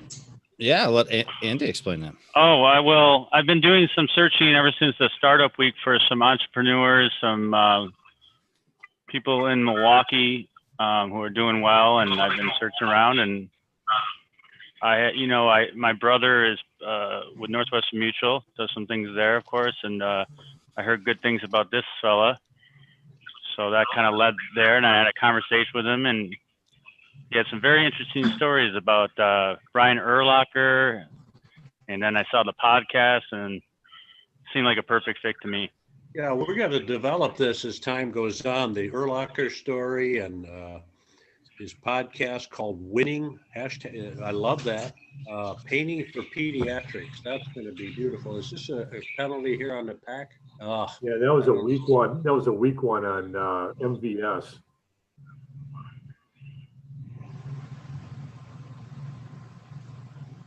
Well, that's a drive stopper or staller anyway.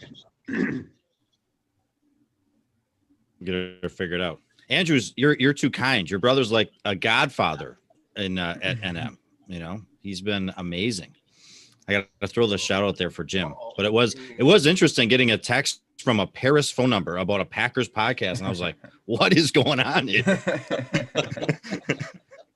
Yeah, that's interesting.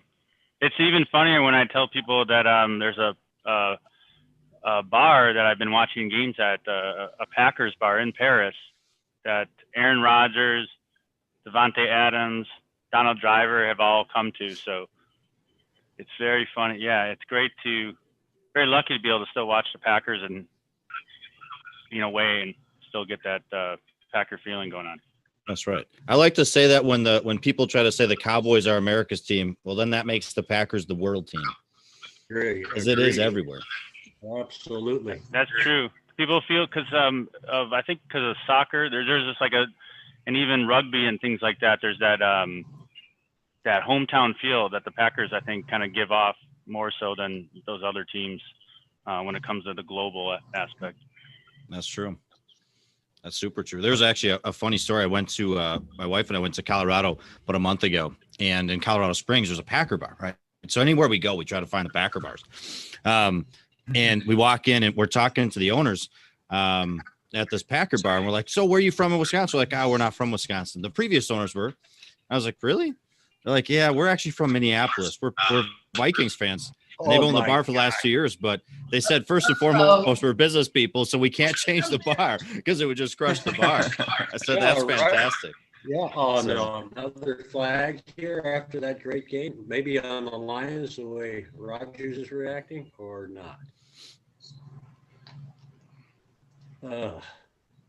Yeah. It's always funny, too. My whole family's from Minnesota, so any shot I can get on the Vikings is you said at points. That was a big one. Would you like to talk about Dan Bailey a little bit while you're here? Oh my gosh. Can you kicking performance today? Wow. How frustrating. I mean, I almost felt bad for him. At this point in time, it's hard to really dislike Vikings fans because it just feels sorry. Like I feel Bears like at fans? this point, Yeah, like Yeah. Bears fans, Craig. You're honestly, hurt- the whole division, I feel like every one of these games should be tax deductible for us. And it's charity work at this point. Oh, It's hard to all right, say well, when we it's got to tied, drive but- to your place. Yeah. That's right. Well, we've been blessed with great guests from Andrew Grogan and Shannon Geringer, and you can see here that you've got the personality. So I can see why you have a podcast, which we'll talk about. But would love to hear you talk about the nonprofits, because seriously, Craig, what a wonderful outreach this seems to be just in the title itself. Would you elaborate a little bit, please, for us? Sure. So Painting last for year, Pediatrics. yeah. So last year, Paintings for Pediatrics came to life. It's kind of funny. It spurred up out of an idea. We do a lot. So Northwestern Mutual is hugely engaged in Alex's Lemonade Stand, which is kind of cool segue. You know, Aaron Jones won Cleats for a Cause last week, and that was sponsoring Alex's Lemonade Stand on there. So Alex is an incredible organization that helps fund childhood cancer. Well, when I came to NM about 5 years ago, I didn't realize the impact that families have when they have children with health problems, and even more specifically, sometimes cancer. You know, all health problems around it. When you have a child that is going through a lot of treatment, it's brutal, right? A lot of times parents have to quit jobs, put jobs on hold, go wherever they got to go. They got to travel to anywhere in the country, and you drop everything to help your child. Obviously at NM, understanding the insurance side, you know, when it's a parent or as adults and we can make changes, one thing, but as kids, there's nothing you could do other than help raise money for them. There's no insurances or anything out there for it. So we have a networking group, and we moved it over to this art studio. And I have no artistic ability whatsoever. Stick figures are hard to tell what they are. It's bad. So, you know, anytime you're bad at something, you admire it to some degree, right? Like I love art because I can't do it. I like music because I'm horrible at it. But we went to this art studio, and I just came up with this idea to how do we teach other people in society about what these families go through. So from that idea, a couple people in my group, you know, stood up with me, and we decided to start this benefit called Paintings for Pediatrics. And it was an offshoot of my idea with like Alex's, and we just want to do something that could help get more stories out there. So what we do is we have families that have faced this, are currently facing this, have lost children to cancer and other diseases. And we have their stories told through art, and then just verbally, we explain the story of what these families go through. And as I've done this, one thing that's been so powerful is how much all these kids, it's never woe is me. It's always what can they do for other people? And that was the idea of Alex's, is there was a little girl out in the Northeast that was dying of cancer, neuroblastoma to be specific. And she was never about woe is me, as she knew her days were very numbered. She was all about how does she impact others. And so she started this lemonade stand called Alex's Lemonade Stand. She got lemonade stands throughout the entire country to raise money. And she had a goal of raising $1 million. This is a 7-year-old girl. Amazing. And she did it. So 7 days before she passed away, she raised $1 million. And I'm sitting here going, how does this girl do it? I mean, we got to, you know, we can do more.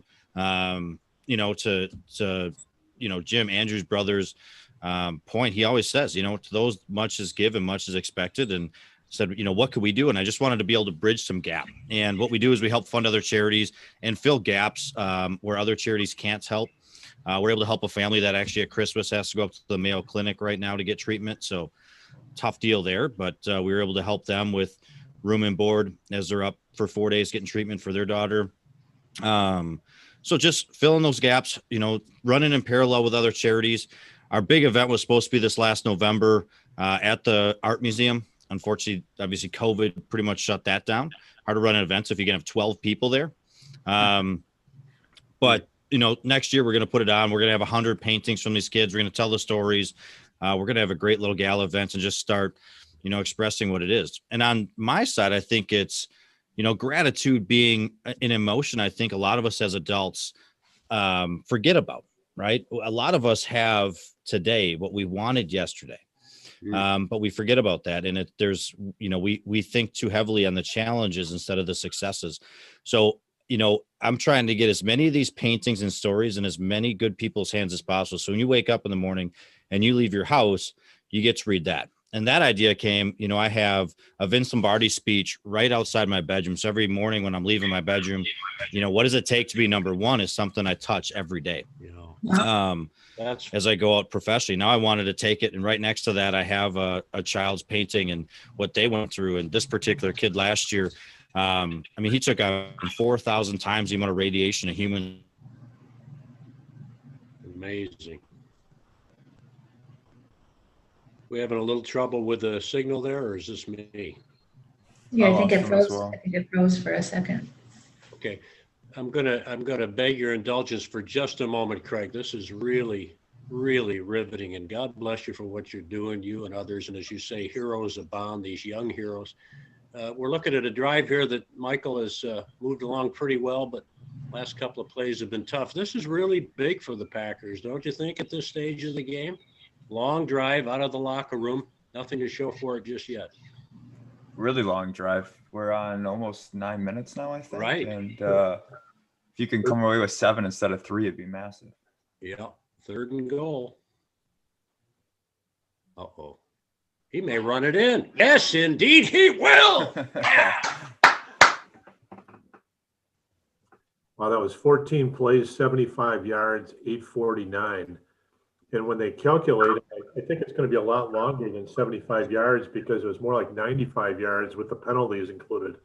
Mm-hmm. Looks like we got Craig back now. Yeah, sorry. No, you're good. It happens. All I know is that you had the Lombardi quote. That's where almost like everything had to freeze. That was a great thing, the Lombardi quote. That's right. Had to stop right there, right? Just pause for a second. But so getting, having the paintings and what these kids go through, as we go throughout our day and, other, families, and it puts every day in perspective for me, being able to read that, what that family is going through still to this day and what they have been. And, every day is a blessing. So gratitude, trying to harness that emotion as often as possible, which isn't always easy. Well, as a father of a 2-year-old, as you were saying, you're going to turn him into a football player, and we certainly are blessed when we have the health. And yet, to see these youngsters and what they do, they touch your heart. And we're cheering here about a Packer football game, but we all know the story. It pales by comparison to the kinds of things you're talking about, Craig. So it's wonderful, and it must really be satisfying, as you say, gratitude beyond words to be able to help that way, to be an instrument. Absolutely. No, it's, we just do a small thing, right? We just try to, every day, try to do what we can do. It's a great area. Wisconsin's a great place. That Midwestern values is a real thing. And, everybody trying to help in what they can. There's been some just crazy good stories during this pandemic, even that, different groups that are helping in different ways, and it's huge. So kudos to you. Kudos to you is all I can say. I was reading, and I'm trying to think where, I think it was a football team, but I'm not sure. There was a wonderful youngster who became a hero to a team, and he got to meet the team. He gave pep talks and what have you. And I believe it was cancer or a very serious, debilitating disease such. And he kept fighting and fighting and fighting. And he inspired so many people. And finally said to his mom, I'm ready now. I'm tired of the fight. And he went to heaven to be with the Lord. But in the meantime, the people he impacted. So this story you told about this young person in the lemonade stand, that's just, words are not appropriate, or they're just inadequate, aren't they, to describe that sort of an impact. Maybe a relatively short life, but perhaps more meaningful than some of us who might live to be 80 years old. Yeah, for sure. That story you're talking about was Penn State. Thank you. Yeah, it's great stuff. And it is amazing. Faith-wise, believe we're all put here for a purpose. unfortunately trying to find the silver lining in a challenging situation could be very, very tough. But yeah, I mean, these kids are an inspiration, and it's unreal. Every one of them that I meet is all about how do they help others. They're so selfless at the same time. They're, fighting every day, like crazy. So I don't know why that all is, but it is inspiring. So I'm giddy next year to hopefully get this on and be able to display their artwork and help these kids express themselves and get their stories out there and continue to pay it forward, because that's what they seem to want to do. Well, So to the extent that we might want to help out our incredible producer, Jason Ruck, and Wisconsin Sports Stream has camera and will travel. Maybe we can get out. It'd be fun to do a feature story and try to champion those causes. love that for sure. Yeah. John, as for the game itself, that was a much needed touchdown. And then to Craig's point, let's see if the defense can step up and get the ball back. That's a good play there by Amos. Yeah, No doubt. the big thing was you get the touchdown, but more importantly, you keep your weak defense off the field. Mm-hmm. So can they force 2 punts? If they force 2 punts, you can win this going away, or a turnover. Can you hit somebody and force a fumble or tip a ball?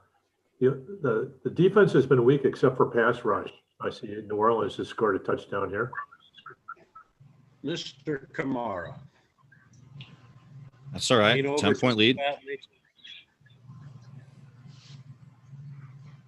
How about MVS today too? 5 catches, 70 yards, and a touchdown. It's been very hot and cold, mostly cold this season. Packers fans will let him know that, as we've talked about in recent episodes. Mm-hmm. But pretty good game from him. He had a really nice catch back shoulder that JD was talking about, probably the best of his career while he's been on the Packers. Right. Yeah, how is it possible that he misses the easiest catches and makes these remarkable showstoppers? Is he just trying to form the highlight reel only, or what's going on? Well, I think JD, he can probably speak on this, but I believe JD's always said he likes to make a lot of catches with his hands and gets too handsy with the ball rather than just making the simple catch. But I'll let John speak on it. I think it's a young player that's just thinking too much instead of just playing, and he needs to catch the ball before he makes a play, and he doesn't do that. And they did force the punt. Ooh, was that Tavon trying to do a little something with this opportunity? That was a little close. Alexander made another great play, and that's 8 pass breakups this season and a pick. John, in his 3rd year, here's another guy who's really taken a step forward. Jari Alexander. Yeah, he's Sam Shields, but a different level, one level up. And he's a guy, the reason why they're probably not going to sign Kevin King is because they have to sign him next year. It's his free agent year after next year. So I think that the more I think of it, the Packers, I think in the draft coming up next April, they're going to have to find a corner in the day 1 or 2. So I think defensive tackle, you can find that in free agency because there's going to be a Christmas list or a Christmas kid in a candy store when all the cuts are made. When the NFL salary cap goes down by $20 million this year, you're going to see a lot of players getting cut. And there's going to be a free-for-all. And I think you can get your defensive linemen then. But you get the best cover corners, you draft them. You get your best left tackles, drafting them. And so I think that's what the Packers are going to do. And there's going to be it's going to be a great draft because there are a ton of players that normally would get a lot of exposure that go into the year as 4th round picks, and then they get drafted in the 1st round. Those people, look at Wisconsin Badgers, they're only playing 5 games. Normally they'll play 13. So there's 8 games of tape and game film that the scouts aren't seeing. So that means this draft, 3rd and 4th round, you could get 1st round quality if you hit it. So Packers have 10 picks. So this is going to be one heck of a draft. And on top of that, JD, players are just sitting out in general. Like even if their teams are only playing 4 or 5 games. Jamar Chase from LSU didn't even play this year, wide receiver, and wide receiver from Minnesota played 1 or 2 games and then decided he's going to sit the rest of the year. So you're right. The draft is going to be very interesting into like every pick. It's going to be harder to judge how the Packers draft this year until like a year or 2 down the road. Yeah, Chase from LSU is compared to Julio Jones. He was a top 7 pick. Now, if there are 6 quarterbacks that go in the top 15 picks with a panic, that a guy like that could really drop. And could the Packers find him? I don't know. We'll see. But look at MVS again. Yeah, Rodgers finding him, huh? Yeah, hopefully he can build this as a confidence. I remember, Devontae Adams, his second year, dropped a lot of balls because he had that ankle injury and his concentration level wasn't high. And James Jones dropped a lot of balls. Jordy Nelson would drop a lot of balls. In the Super Bowl, Jordy Nelson dropped at least 3 passes, and then he never did again. It just takes a little bit confidence, experience, and you don't have to. You catch the ball, then you worry about things, and that maybe MVS is the lights going on. I sure hope so. I agree with you. I remember James Jones dropping a ton his rookie year. Yes. He was just bad. And obviously he came back. It was like, who is this guy? He's awesome. Hands of steel, Craig. No question. Remember the Super Bowl game in the third quarter, he dropped a slant that could have been about a 70-yard touchdown in the third quarter. And Rodgers was, oh my goodness. And that was just a critical play. And then Jordy dropped 2 passes, I think, in the second half, but each time Rodgers went right back to him. And he did better. But the Packers made a calculated decision not to draft a wide receiver because they thought MVS and Lazard were good enough. And maybe they're right, but it's just taken a while. Wow. Good play there. And you, as usual, are spot on. No question. I'm going to try to get a little juice on this Chromebook here. But as I do that, Craig, would you talk a little bit about your podcast? There's a great theme there that you're doing. Yeah, so that's hashtag winning. This is just kind of a fun deal. So I do some work in the Southeast Wisconsin with high school kids. I am a proponent of helping kids understand what they're good at and giving them the right direction versus maybe the traditional, get out there, go to school, figure it out later after you're in debt. So from that, spurred on this idea, and we interview great stories of people winning in different ways, right? So just people that would consider themselves winning, whether it's a success professionally, personally, just out there doing great things. And we try to grab some nuggets. So as I grew up, I think I was really blessed to, I asked a ton of questions as a kid. I was just a nosy kid, which was an irritation to everybody around me growing up, but afterwards they liked it. But being able to learn those things I thought was really big. So we have people in different fields, talk about what they love, about what they do. Again, just doing good things, get it out there. The hope is that, directed probably towards younger people, but to hear true real life stories of what do different careers look like? What do different charitable sides look like? So people can start getting some nuggets if they want to get into that at any age, and just hearing, what are, somebody's successes and failures, right? Everybody goes through challenges.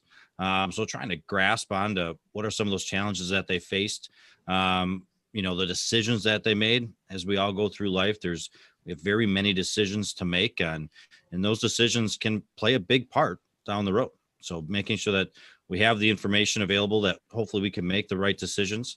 That's what it's about. So just hearing good stories, thus hashtag winning, trying to bring hashtag winning back as a positive light. Charlie Sheen gave it some negative press for a while. I think we're getting it back onto I think it's a good thing. It's okay to win. And that's the other idea, right? So that's what that's about. Your attitude. Yeah. Love your attitude and love where your heart is. And LaFleur's group, John, has a pretty good drive going here. Yeah, it's 6 plays, 45 yards. More importantly, it's 3:40 off the clock. Huge third down conversion to Tunyon. And now they just had another first down with a Rodgers scramble run. So go down, score, and then basically let the Packer defense rush the passer the whole time. And they're doing a nice job. They're finally, it looks like they're adjusting to the zone defense that the Detroit's employing. And the pass to Tunyon, he just ran out, found a spot in the zone, and Rodgers waited and hit him. So Rodgers is getting a lot of time. Numbers too, as you're talking, huh? You see the graphic up there, pal? Yes, 20. Yes, that's Total exactly what the doctor ordered. And just point out the third quarter. You start the fourth quarter. Keep doing it. Keep the defense off the field. This is the Packer signature way to win: is offensive efficiency. Get up. You don't have to worry about the other team running, and just rush the passer and play your nickel defense, which is your base defense. That's what Penn likes to do. And Michael Eric Jones, I think, is an awakening, right? After you said, hey, he's not doing much at all of a sudden 33 is starting to look like himself again, and has certainly contributed too. Yeah, he finally has passed Jamal Williams in carries today. He's up to 9, Jamal Williams at 8, averaging 4.8 a carry, longest 11. But I think JD might be right. I mean, it doesn't make much sense that they're basically having an equal timeshare this game. Especially, it's not like Jones is just getting stuffed at the line of scrimmage either. He's had some nice runs, so I'm still a little confused on that. But yeah, this third quarter, he's played a little bit better. The key to Aaron Jones, though, is he's small. Don't overuse him. John is the man. Yeah. You're like his agent, I think. Never use him more than 20 times, carries and catches. You need him for the playoffs. And if playing Williams shows that they want to run up the middle. And normally what Rodgers is against the Bears, they attacked the flanks and ran up the middle because their big defensive lineman wasn't there for the Bears. He was hurt. But today they're playing zone, so the flanks aren't open as much. So it looks like they're nickel and diming them down the field. That's fine. Ball control. Michael, any updates on the Saints game with the Eagles? I think that one's still 17-7. Another interesting game is Washington versus San Francisco. A lot of playoff implications now, and Washington leads by 9 with 5 minutes to go in the third. That would leap them into first place in the NFC East. Don't give up on Washington. They came into the Packers to Lambeau last year. Packers barely won that game. They have very poor quarterbacking, or they did at the time, but they've had bad records in top 10 picks the last 7-8 years, and they've taken defensive linemen and pass rushers. They are a really nice looking team. And when they get it together, look for them to be the best team in that division. Saints just scored a touchdown. The 17-14. Getting too close for comfort now, Craig, isn't it? It is. Man, this day should work out in our favor all the way around. Let's go. Yeah. I agree with you on the Washington thing. It'd be crazy. Whatever team comes out of that. Seems like they can win any week. They look unbelievable one day and then horrible the next week. It's like, please just be horrible the week we need you to be bad. I think the Rams versus that was a good run by Jones. The first run between the Rams and Washington, I think, would be interesting if the Rams don't win the NFC West and they get the 5 seed. If they play the 4 in Washington, that'd be interesting because both teams have really good defenses and their offenses struggle at times. That's another great point. And obviously we're watching here. We'll have to keep an eye out and see if the Pack can get in the end zone. But Washington, such a great story in handing the Steelers, as you know, their first defeat. Ron Rivera, great player as a linebacker for the Bears, outstanding coach at Carolina, spiritual man, super guy, overcoming cancer, dealing with that. And then Alex Smith and those 17 surgeries on a leg that could have been amputated. What a comeback. It was just a fantastic story. And yeah, they seem to be for real here. He's out for the rest of the game, I believe, with that right leg injury, Alex Smith, that is. So Dwayne Haskins replaced him. Is it the same leg? Michael, sure do you know? Right I leg. don't mean to put you on a spot. No, I can't definitively say it was right, but I'm pretty sure it was the right leg. Yeah. And forgive me because I don't. I can double check that if you'd like, but I'm pretty sure. If it is, you got to be concerned. Are the Niners out officially yet? No, they're 5-7. So with a loss, it'd be basically mathematically impossible. If they win, they'd be Yeah. 1 game backs. I'd like like to seven just seed. mathematically. Yeah, let's get them away. They still scare Yeah. me. Yes. Yeah, I agree. It's amazing what they've done with all the injuries and COVID. And did we get the first down there? No, they didn't. They had a bad mark. Now the Packers have had 10 plays, 71 yards, 620 on this drive so far. There's a big third and 1, I think it is, not third and goal, 3rd and 1. But it was a bad mark.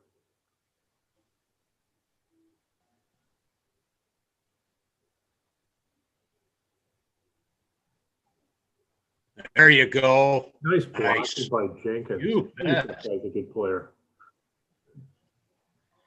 You know that Elton Jenkins at center, he's played every position. We've talked about Corey Lindsley being out.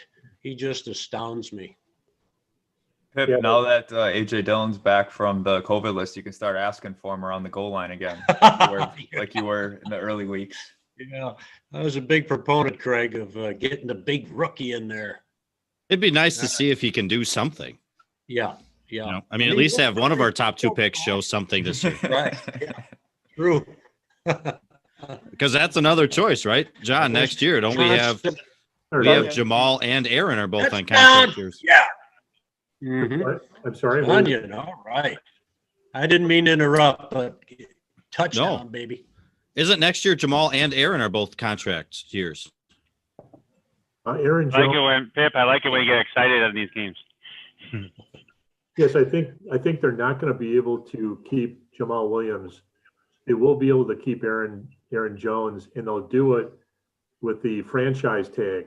They can tag him and pay him $10.8 million next year as a running back. And because of his injury history and his slight build, and because you don't use him more than 20 times a game by design, I think the Packers have a shot of maybe telling his agent, rather than playing on a 1-year deal at 10.8, why don't you sign a 4-year, $36 million deal for $9 million a year, and we'll guarantee, say, 21 of it. That's a healthy contract for running back. It is, but it's not a mega contract. You can't give mega contracts to running backs. You just can't. But you could just reduce that cap number. But you can't. I don't think there's any way you can sign Jamal Williams, which is unfortunate. Right. But that's what you have Dillon for. Well, look at all the big contract running backs the last 2 years. Elliott. Doesn't work. Elliott, Never works. terrible. Todd Gurley. Yeah. Leonard Fournette. Fournette. What's He the got cut. old Badger guy? Old Badger guy in San Melvin Diego Gordon. that got money. Melvin Gordon. Yeah, Gordon in Denver. It's been a mess. Yeah. Ron Dane. I don't think there's one that's worked out. Yeah, no. It's The only Ron one is- Dane. Ron. The only one could be Dane. McCaffrey, but McCaffrey got hurt, so that time will tell on that one. Yeah. He just got the yeah. major extension, so we'll have to He's wait. been outstanding. Yeah, but thus Well, far, we never right, saw because fight. the injury, it's over, right? I mean, Yeah, it's yeah. like the contract thus far hasn't worked. Mhm. And Mike Yeah. Davis and his replacement. It's not like there's this huge cliff between McCaffrey and Davis production out in Carolina either. Ever since, that's right. That McCaffrey, that's a risky one because he's a smaller guy, great player, but they're injury prone. Yeah. Greg Sorbo, John Dodds, as you can tell, he's our capologist. I mean, he was a former scout for a while. He's covered the Pack for 40 years. If it wasn't for COVID, among other things, he would be in the booth with Wayne Larrivee and Rock McCarron doing the statistics. So as a longtime Packers fan, I'm sure you have some memories and maybe you want to share one as we go along. And usually that will spark something in that brilliant mind of JD. A Nice. beautiful mind it is. Oh, for sure. Oh my gosh. As far What's as your Pat, greatest memory is? Yeah. Like Right, a- I mean, like a almost my Rob movie. my whole life has been great Packer memories. That's the beautiful part. Yeah. I'm Yeah, you scared to big get young older guys at didn't some have point. to suffer like we old people did. Yep. My dad tells me all the time I was at the game that Favre came in. So that was a fun one, but there's a couple big ones. I think it's obviously going nuts after the last Super Bowl and going out and getting some Super Bowl swag right after that game at midnight was crazy neat. When they reopened Soldier Field, so this was 18 years ago now, I think 17 years ago. My uncle's actually good buddies with Brian Urlacher, so I was in Brian's box for that game with my Favre jersey on. So remember that Brian was dating Paris Hilton at the time, so I'm sitting next to her during this game. And then Brian's brother, because Brian's brother was fantastic. Brian was unbelievable. Some of the other people in there not so great, but I remember the first play of that game, Amon Green had planted Brian. Just a 32 dive right up the middle, and Amon Green ran right over Brian for like a 25-yard run. And so I'm sitting up there, and it's like, do I cheer? Do I not? Like, I don't know what to do. They knew I'm a Packer fan. I had dinner with Brian the night before. It was awesome. But, yeah, he was not in good spirits after that game. I was obviously elated. That was fantastic. Packers just trounced them to reopen Soldier Field. Was unbelievable. And then, like I said, so my whole family's from Minnesota. So at Christmas time, usually we'd go out there. So my uncle lived out near Vegas for a while. So Christmas time, go out there, and the game after, Favre's dad passing away, and everybody there, even the Vikings fans, couldn't help but come together and cheer for him. And it was a really neat moment for about 20 family members on that game. That was pretty unbelievable. One of those things that you just can't forget. Not that you want to, but it sticks with you vividly, which is pretty cool. So those are some big Packer moments for me. I think they're great ones. Not many people can say they sat next to Paris Hilton, although you're in the same vicinity of Shannon Gehringer from our Elephantly marketing team. So that's a privilege too, right? The most. Oh yeah, Paris. Got to rank right up Yeah, there, Shannon. She's one of my best friends. We go out. The most disappointing thing for the Urlacher family that night is when Paris Hilton started wearing your Favre jersey. That must have been tough. Yeah. There you go. Yeah, she was. She's a mess. That's all I can say. She's a mess. The family. It was. It's funny getting the family dynamic. So I'm 17 years old at the time, but yeah. So I'm sitting next to Brian's brother, and he couldn't stand her. He's like, just please get out of here. Like, Brian, what are you doing? So it was. It was a good time. The place is beautiful. A topic I can finally comment on. There you go. Just looking to open the door for you. That's all, Shannon, and you can take it from there. No, I'm just kidding. Yeah, no, I don't know much about all I know is that they had the feud with Nikki and all that. But so Brian Urlacher dated Paris Hilton. Is that that the thing? Yep. Okay.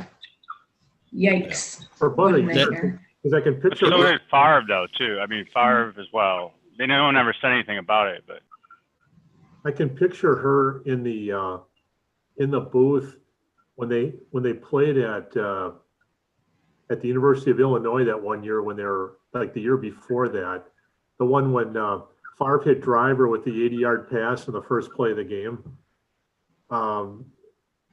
When Paris Hilton was in the box down there at Illinois. Yeah. You just never know what we'll get into on the Pip and Dodds Packers podcast. Paris Hilton. We cover it all. We've had Cato Kalin on this show, Craig. Oh my gosh. I met Cato. He knows my uncle well. Straight-laced John Dodds brought us Cato Kalin. Man, what happened on that flag there, buddy? Michael, you said on the back. what did Cato showed up on the draft day, right? When you guys were doing the podcast? Yeah, Cato is a big Packer fan, and we have mutual friends. And so whenever he comes to town and they call me and we go out, it's an amazing study on behavior, because when certain people see celebrity, they just kind of. We went to this restaurant downtown, And Cato always sits with his back toward the bar because he's always kind of nervous that some guy will come up to him or get drunk or whatever. And this woman came in and she was with her boyfriend. And all of a sudden she looks and she sees him. And then we watched her as she circled around the room, and the circles kept getting smaller and smaller. And finally she kind of bumped into him and said, "Aren't you Cato Kalin?" And he said, "Yeah." And it's just like, and you could tell her boyfriend was not happy. So he's always really kind of wary. He's really friendly guy, really funny. Just a super guy. He's just an ordinary guy. And what happened is he went to California, and through some mutual friends, he was starving as a comedian in California. And this one mutual friend of his knew O.J. Simpson was looking for a babysitter for his kids. He had just been divorced, and his kids were at home. And he had a spot over his garage that could be used as an apartment where he could live. And then when OJ got called to a movie set at 2 a.m, he would ask Cato to come over and babysit the kids in the main house. So it was really convenient for both of them. Oh, nice play, man. That's how he became America's house guest. And he's really done a good job of kind of understanding the joke and working with it the rest, since. Oh, no wonder. Too What's many going on? penalties on these guys. Hey, Michael, if I may, just back to the game here, we're seeing some people that we haven't seen a lot of on defense for the Packers. I mean, Sullivan's been there, but Redmond and Ramsey, correct. Yeah, I haven't been paying too much because I've been listening to the stories more. But The stories are great, right? yeah, We that was a interrupt nice our play there. I don't know what the flag was the on game, defensively. interrupting our conversation here. What's up with that? It's the good news is we're up. Yeah, that's we all got that matters, right? We're a little comfy. I think, is this 12 men on the field? Yeah. God gracious, what is going on? Michael, you got distracted by the Paris Hilton / Cato Kalin, O.J. Simpson, and then the whole full circle with the Kardashians. But They must be having injury problems. Welcome to the Pip and Dodd Show. You think so, John? Yeah, they must be having injury problems where they got subs in and somebody didn't get the word, or somebody got their bell rung and came back in, and the other one didn't get the word to leave. He's getting a lot of time. Look out here. Oh, what a catch. Oh, my goodness, but out of bounds. They've done a good job on Jones, haven't they? He has not really been much of a factor to this point. Yeah, I'll get his stat up line. I would assume it's like 60 yards or something. Well, I thought he was 2 for 20 at one point. Yeah, you're right. 2 for 20. Wow, good defense there. And it's King that time. Whoa. That left foot might not have been down. It's close. Let's see here. That's where he had control. So I think he was, boy, that was a close one. Heck of a grab, though. Are they challenging or not? Yeah. So John, JD, what does it take for Rodgers to win MVP this year? What's the stat line's got to finish at? I think he's got to go toward 50 touchdown passes, and they have to run the table, and probably a sympathy vote that, hey, look at the old dude, let's vote for him. Mahomes is going to probably have 10 of these in his career going forward. Let's give it to Rodgers. I don't know if he needs that pity vote anymore after Mahomes' performance today, though. Yeah, that just is stunning that he's thrown 3 picks. Right. Is there something that goes into play there that, I mean, look at the talents, before the season started, look at the talents on that Chiefs offense versus when we came into this season for the Packers, we're going, are you kidding me? We didn't draft a receiver. Who are we throwing the ball to? It was crazy. But now it's like we forgot about it, right? Robert Tonyan now is like a household name.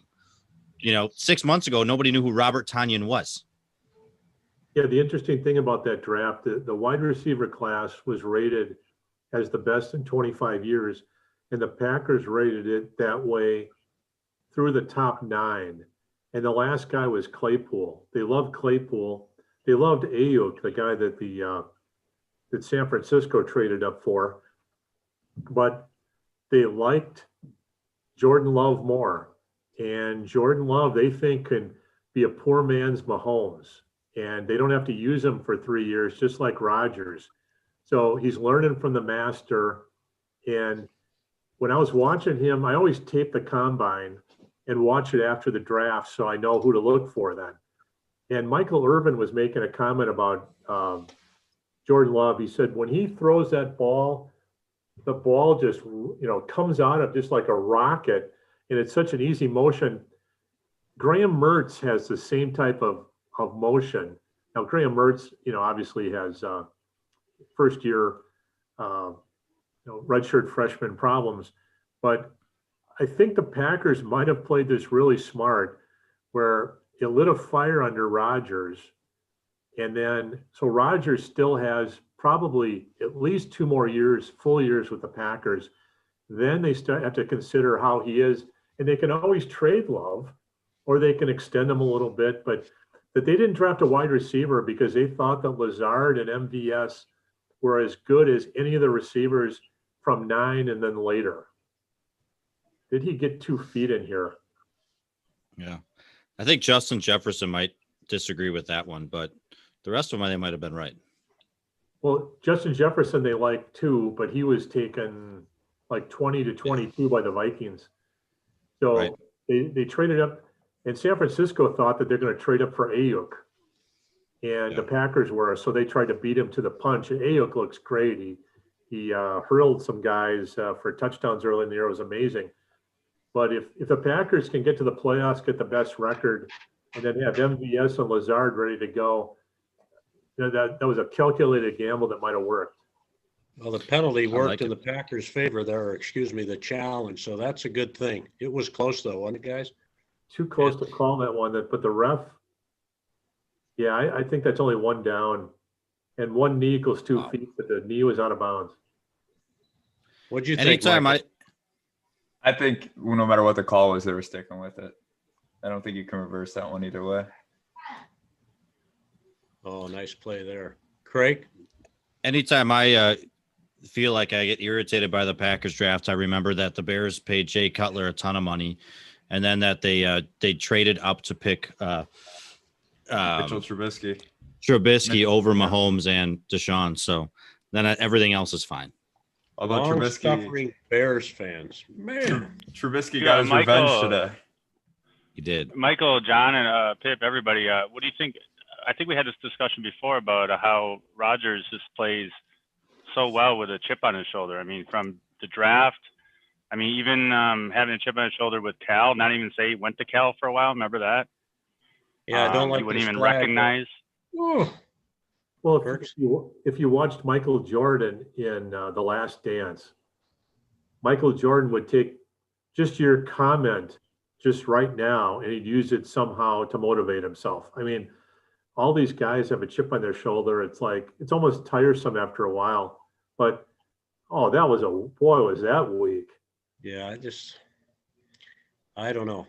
Is there still face guarding Michael out there? Because it looked like Kirksey wasn't paying much attention to anything but the receiver. He had his back to the quarterback. Marv Levy would say you're an over-officious jerk. Tell that to the ref for making that call.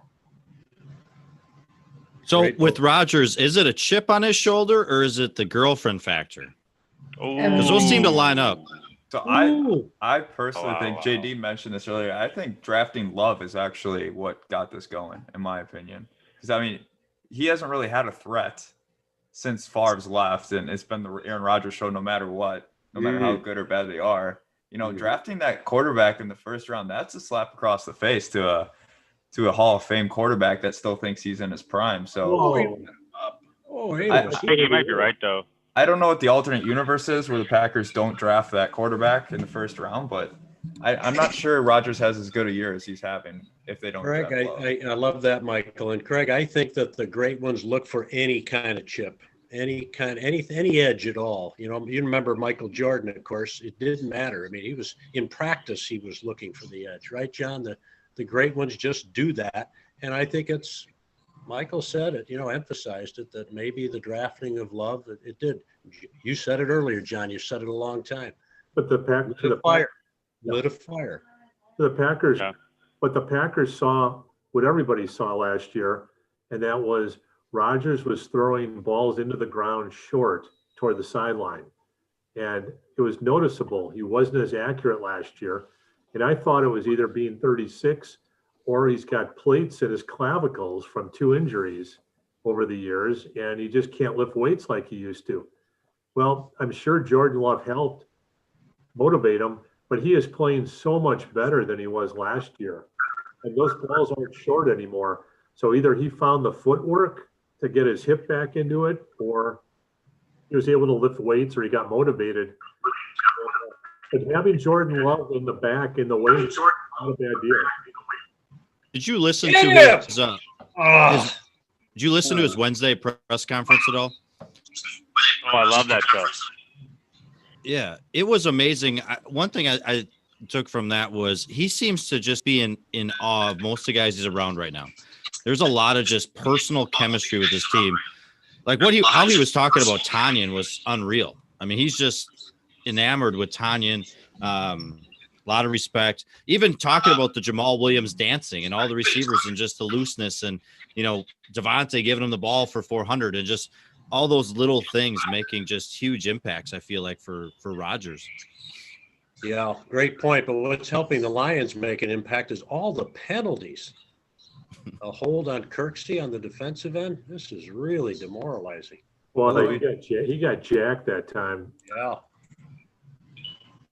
I thought they'd call something on Clark, but the graphic said Kirksey, didn't it, Michael? Yeah, Kirksey pulled him.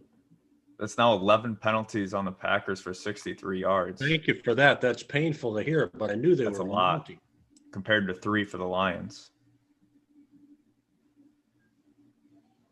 Well, this thing is far from over after that drive. It took a while, but they got in. Hey, Craig, you were saying about his breakup. Not to get too much into it, but anyway, he has been super positive, to be honest. Like his interviews ever since the beginning of the year, based on what happened in the off season, I've never seen him this grateful and happy. Aaron Rodgers, it's been impressive. Yeah.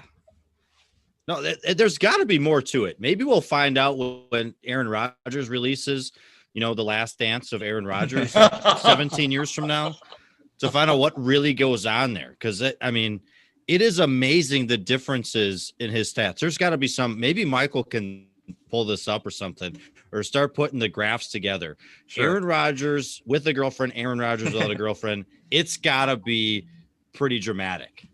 So when did he start dating Danica? Was that 2018? Were they together 2 years? I think, yeah, pretty much like halfway through, or at the end of 17 into 18 and 19. They like bought a house together in Malibu, and then 2 months later they draft Jordan Love, and he's like, she's out. Gotta go. So maybe the chip on the shoulder, maybe they come together somehow. He's like, I gotta focus. Oh man.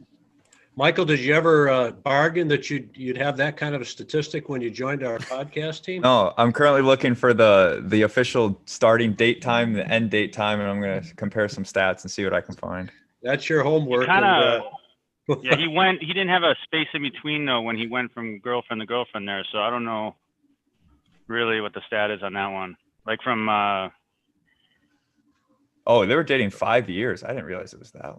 Oh no, 2 years. Okay, yeah, that makes more sense. You're thinking of the Olivia Munn. Yeah, Olivia Munn. The other one was very she was caught off guard, you would say, by the new relationship. Oh, he's just breaking hearts. He's a heartbreaker. Right. This is the gossip, Tip and Dodds gossip channel over here. I was going to say, yeah. Back to the game, John Dodds. That was an effective enough drive, but as Michael pointed out, too many penalties. Now you're 28-21, and the offense, the onus is back on Mr. Rodgers, the aforementioned. Yeah, you got to get 4 first downs. That was a 13-play, 75-yard drive, and there was at least 3 penalties on the drive. But the Packer defense, in terms of intensity, they're bringing it today. They're flying around the field. The problem is they're just not good. When they don't fly around the field with their hair on fire and they're not good, then they're really bad. But today they're okay. They're just weak. They need better talent. 2010 had Charles Woodson, who was the MVP the previous year on defense. They had a number one cornerback in Tremont Williams, and they had the best safety in football, Nick Collins. And then they had very good pass rusher in Clay Matthews, and then huge defensive lineman that stuffed the run. So this defense is so much weaker than 2010. And then obviously way weaker than 1996. That defense was terrific. Craig, on our conference calls with Shannon and Andrew Elephantly, we talk often about clips, promos. And I'm just saying to myself, mark that one down, Andrew. Hair on fire and not good from John Dodds. Another golden nugget. There it is. JD, to your point, I agree. I feel like we are missing, especially like you said, they want to play in that nickel. We are missing that all-around safety that can cover and blitz effectively. We don't have that guy. We need that guy. Yeah, he buckled his left ankle. Yeah, you're right. They could Savage could be growing into it. It took Nick Collins 3 years to get it, and it looks like Savage is getting it now. Please run the ball. I was going to say it looks like a passing formation, but that's about as good as. But if you push them out of bounds backwards, they keep the clock going. So that's good, even under 5 minutes. You're right. Yeah, I thought a great free agent pickup could have been the Honey Badger. I thought he could be an X factor for us. Yeah, you got to sign Kenny Clark. You got to sign Bakhtiari. There's right. The Packers keep their own, and they keep the locker room good because they keep their own. All right, I've got a little nugget. I will just end it on this. I found one little tidbit before the game really picks up here.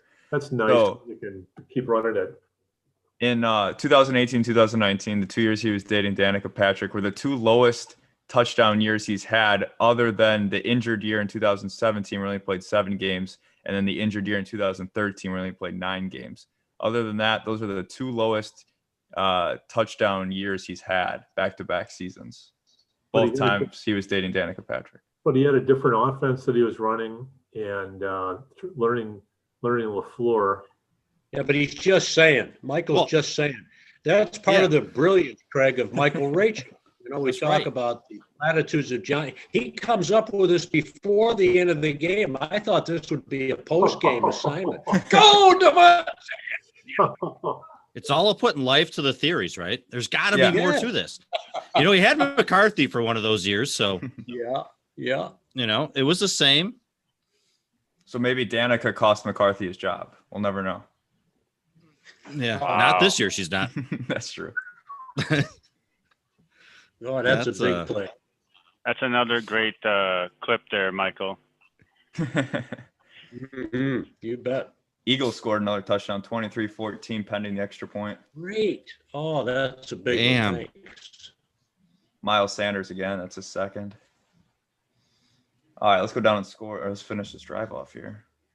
So is that costing Carson Wentz's job? You would think so, but as John always talks about, they would have to eat $50 million in cap if they cut him. So they'd have to bench Wentz next year or find a trade suitor, which will be difficult. Yeah, just bench him. But I don't think Wentz would have a problem with that, being just a great backup until they improve that offensive line. He must have had a tape job.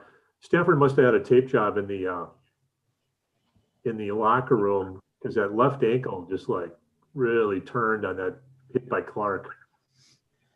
Yeah. Jalen Hurts has 14 rushes for 107 yards. Wow. 167 passing and a TD. That's the dimension, as you know, Craig, that you don't get from Carson Wentz, and he's been injury riddled. Michael has pointed that out before. Yeah, I think the torch has been passed. He's going to be a big time expensive backup. And there's not enough time to scout that by New Orleans they saw him play in the second half. They named him as starter during the week. What to expect? How to, do we spy him? What do we do? New Orleans has a really good defense, but it's probably the next week and the week after that, the opponents will have some game tape now. Mm-hmm. Yeah. You also got a feel for Wentz too. He was most likely going to win the MVP that year. He tore his ACL. They go on to win the Super Bowl without him, and now Nick things have Foles, right? now things have gone south for his career, and you just got to feel for him. Right. Hey, Michael, we talked about Craig has an awesome podcast. We're blessed to have one here with our producer, Jason Ruck. And tell us about the podcast. You have another one you're involved in. Yeah. So me and a couple of my buddies that used to work for the St. Louis Cardinals have a podcast called oddsportstopics.com. And we talk about the odd things in sports that, fans don't really think about, whether it be why the goalposts were moved back in football, or how the penalty flag was originally a whistle back in the day, or in basketball, why they have a backboard, just kind of weird stuff like that. And then we also have a podcast side of it where we bring on coaches, players, people that have worked in sports, and they talk about odd things that they have encountered in sports. Pip, you were just on not too long ago, and tomorrow we've got an episode releasing on the current head basketball coach at St. Leo University, and he was the head coach of a national team out in over by Serbia, and coached out in Europe. So he had a bunch of cool stories about how the difference of basketball is over in Europe compared to the United States. And we got a draft prospect coming on. We're interviewing him tomorrow. He's going to talk about some odd things. He's a D2 player, so kind of a different road to the NFL for him. So that'll be an interesting one as well. So yeah, just a bunch of that kind of stuff. Super fun. It was an honor to be there. You and your two teammates did an outstanding job, do an outstanding job. Where do you find that if folks might be interested? Yeah, so you can just go to oddsportstopics.com, or you can find us on YouTube. Now we're actually finally on Spotify and podcast app. Once we figured that out, we're still learning all the cool tricks to media and stuff like that. So you can just type in Odd Sports Topics into that. But oddsportstopics.com, you can find all of our content. Mm-hmm. John, a big play upcoming. What was it, 2nd and 9? And Rodgers apparently didn't like what he saw, called the timeout. The clock is winding down. Yeah, this is the Dagger field goal is coming. However, they're going for it. Lazard, no? Are they Be ever? there. Oh! We're so spoiled seeing him make miraculous catches. That was really good coverage again. Well, MVS has been working with them, and maybe it's on the deep ball. Oh, good play by the nice. Yeah, great defense. He has it otherwise, doesn't he? Well, I give him a lot of credit. You gotta get a field goal off of this one at least, just another 2 first downs. 7 of 9 is the graphic on 3rd downs. Don't get sacked. Oh no! Oh no! Oh no! Rodgers down. Bakhtiari was down. That was a really nice play by Rodgers, though, not to take a sack, because that would have been deadly. We'd have had to punt the ball away. True. Where did he hit here? His lower leg? Is it on hip, I think the maybe? left leg. Yeah. Right ankle, maybe. Now, isn't that a body weight tackle? Isn't that a roughing the passer in today's game? If you fall on him with your body weight? I don't know. Looks like his upper left leg, right? That's going to be sore tomorrow, but hopefully not any worse. Well, this is a big kick. 53, huh? That's as long as season. Is that what it is now? 53? No, it's 50. And a false start. It's going to be full, boy. Oh, now what? come on, guys. You're killing us with these penalties. Is that on Lowry? Oh, boy. 58. What do you think, JD? Do you think he's got that range? Yeah, I do. Inside, I do. But, man, you're given field position at midfield now. I think it's worth it, though. I think it's worth the try. Yeah, boy, he's not very happy, and I don't blame Matt LaFleur. That's just, you cannot stub your toe. You're beating yourselves, guys. Come on. All right, Mace, you've been Mr. Clutch. I'm with you. I think he's got it. Yes. It is. Yes. Go! Yeah. Wow. Big kick. You said it. The best kicks he ever made were the ones at Dallas. Nice goal. Right you are. Oh, he brought that in a little bit, huh? Wasn't the Moved it Dallas out. one? Wasn't that 58 as well? Both, no, it's 56 and 52, I think, but Okay. that one he brought out the 2-iron. Just can't appreciate his marvelous career enough. This is fun. This is real fun. It's fun to have Craig Sorbo with us. He's been a fantastic guest, and hopefully he'll stay with us through the end here. And if the Packers hang on and go to 10-3, Philly, the news still good there, Michael Rachel, with Saints? Yeah, Saints are driving. They just got past midfield. They trail by 10 still, though. I think there's still 6.5 to go. I didn't catch how much time was left. 4:23. 4:23, yeah. Pip and Dodd's Packers podcast with Michael Rachel. Our Elephantly marketing team, Shannon has been here offering her company, and we appreciate that. Shannon Geringer and Andrew Grogan in Paris, staying up late as the huge Packers fan that he is. And thank you while we have the opportunity again to Jason Ruck, our producer at Wisconsin Sports Stream, WSS. Come on, special teams. Oh, my Get a goodness. tackle here, guys. Really, come on! He'll make a tackle. Yeah, you bet Mason Crosby will. But that's the worst thing that could have happened, unless he took it to the end zone. Oh, darn. Why can't it be easy, everybody? Why can't it be easy? Never. JD, I got to – oh, go ahead, JD. No, I'm just sitting here beside myself. I have a question for you because this is a unique kind of scenario where we see some teams. You need 2 scores. You need a field goal and a touchdown. At what point do you just settle for the field goal knowing you got to get the ball back anyway? Yeah, that's like Hey, Daniel at quarterback. Do you notice? Is that Daniel? Yeah, was it quarterback? Yep. Yeah, so. Yeah, he crumpled his left ankle on this play right here when Clark got him. Oh. His left ankle just turned. Yeah. That's a high ankle sprain too. That's a bad one. Oh, there's a bad throw. Wow. Daniel's savvy, but he's no Matthew Stafford. That's why he's a backup, right? I think he always leads the league in preseason yards, so fun fact. I remember when he was in Chicago, he would always lead the league. Yeah.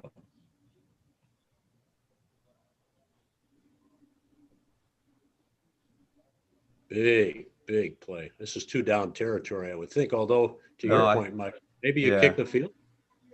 Yeah, you can't take a sack. Oh, no. Wow. Oh, Marvin's hurt, too, on this. Did he drop it? It was interesting because he is injured, so he kind of let go of the ball. They're going to try to get this playoff in a hurry. Daniel knows it. He waited till the last moment because he took a hit on that end. And then, as you say, Michael, so did Mr. Jones. Yeah. Oh, I don't know. Do you challenge here? Well, you'll have a bunch of time to look at it because there's an injury on the field. So yeah, that's a break, isn't it? Yeah, you would hope that they're making the right decision. I think if Amos would have grabbed for it at the end, they'd have a better case. Again, while we have a moment, thanks to 4 Milwaukee, the great golf simulator place in Milwaukee. Play all kinds of courses around the country and beyond. Have a beverage, have a slice of pizza.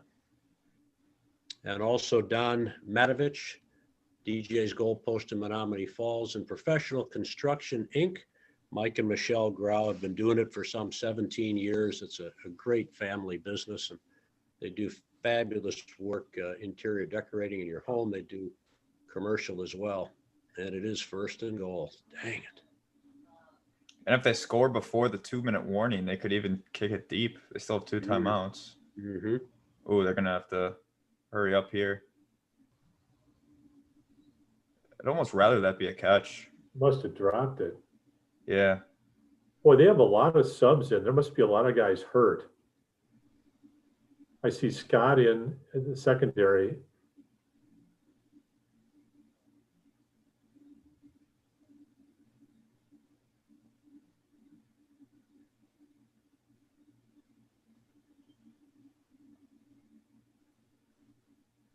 Scott's an impressive rookie.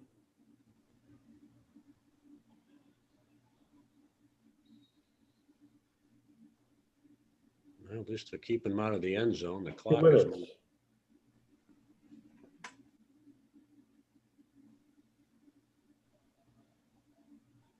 That's the one thing about the TV sound turned down. You don't know exactly if it That should be a holding. Holding. Yeah, it should be a holding. Yeah. That was a takedown. And the 2-minute warning.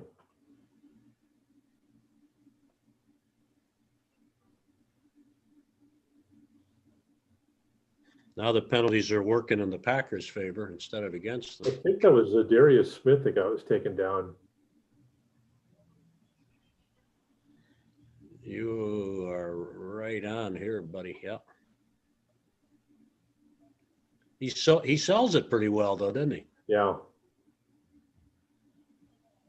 Look at Rodgers. Oh. 3:40 to go out in Philly. 24-14. Saints just missed a field goal. So similar situation to what Detroit's in. They kicked the field goal and they missed it. So Eagles turning the ball. They get the ball back with 1:55 to go. Up 10. It is, as you say, John, some of these players in there, I'm not sure about the injury situation with the sound turned down again on the TV. Right. Is anybody seeing anything up there about injuries or anybody tweeting anything? I'll go take a look. I wonder if Chandon Sullivan is out. I haven't seen him, and I see Scott in. And Ramsey is in. I have not seen Preston Smith in the last.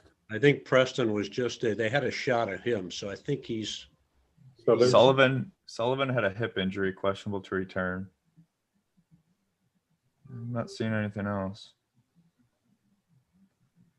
Well, it can't hurt for these guys to get some experience, John, and they're showing up pretty well. I know about the penalties, but getting some valuable experience here. You know better than anyone, the Packers made that incredible Super Bowl run to win Super Bowl 45. Man, a whole bunch of people helped out, right? After an array of injuries, 17 or so. He had 17 players on IR, but I maintain that only one of them was a key player, and that was Jermichael Finley. The rest of them were like Nick Barnett and Ryan Grant, Harrell, the defensive lineman. They were good players. You'd rather have them than not. But even Finley, that loss, they were able to, Greg Jennings and Rodgers were not having a good relationship 6 games into that year. He wanted more activity, and he was able to get it when Finley got hurt. So that kind of solved the one problem, the one nagging issue they had on the team. And they were able to use 4 wideouts instead and make up for the loss of Finley. So here's the 156. Can they keep them in bounds for a couple plays before they score? Yeah, 3rd and goal. Oh, he's got a lot of time. Oh, man. That was good.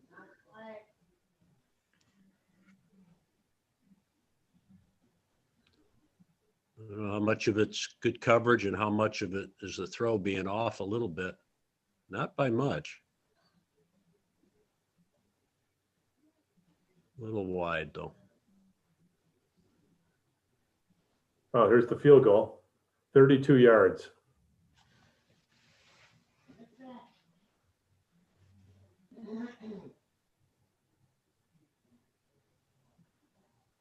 Whoa.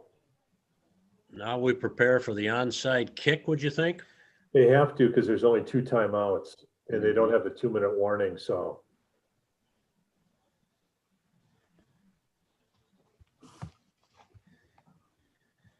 Well, this is what MVPs do, right?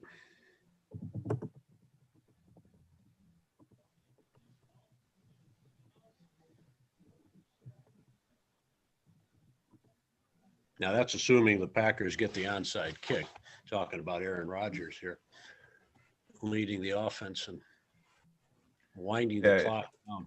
Even if Detroit doesn't get the onside, it won't be mathematically over. Oh, I agree. That's But where you like the ball in Rodgers' hands, though. Yeah, and Detroit would have to go the length of the field, given no blocked punt or anything like that, with no timeouts. Well, it's been a lot of fun to this point. I think they're going to try to kick it to Brandon Bostic. Oh, no. Said it. That's what I would do. But so they're trying to block and get it to Lazard or to Adams. And what if they kick it over the middle? Any chance MVS is on the field? If I'm Detroit, I'm kicking it right at him. Yeah, he is, Michael, with a baseball glove. Brandishing the leather.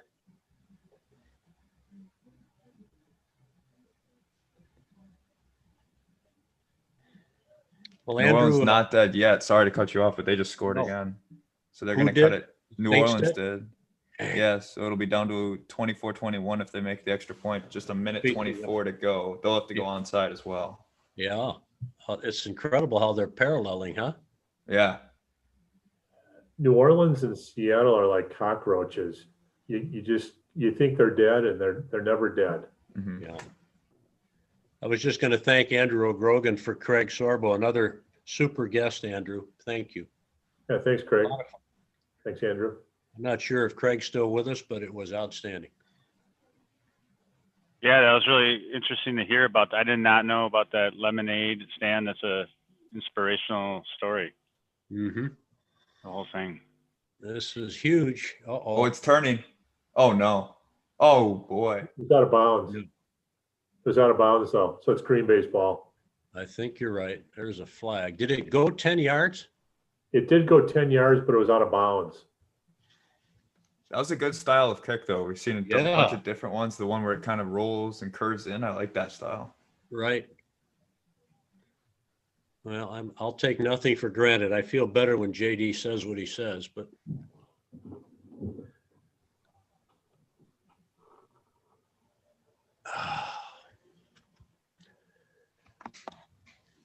Michael Rachel mentions you still have a minute 49 on the clock. Boy, Tunyon did a good job of getting out of the way. This is like curling. Let that thing get out of bounds. Just get your brooms out and just start. I never really understood that sport. I admire the folks who play it. We've done feature stories back in the day, but Craig's back. There's Craig. I have some relatives who do that in Minnesota, and they're really, and I think it got illegally touched by 42. Yeah. But yeah, it's all about friction on the ice with the brooms and position of the stones. Mm-hmm. It's a lot of intricacies to it. I'd like to do it sometime, but I've never done it. I have, and I'm inept at it. That's why, Craig, I was blessed to do what I did for a long, long time. But the old frustrated jock who loves people, that was when you're second team on your neighborhood, you know you're not going to go anywhere.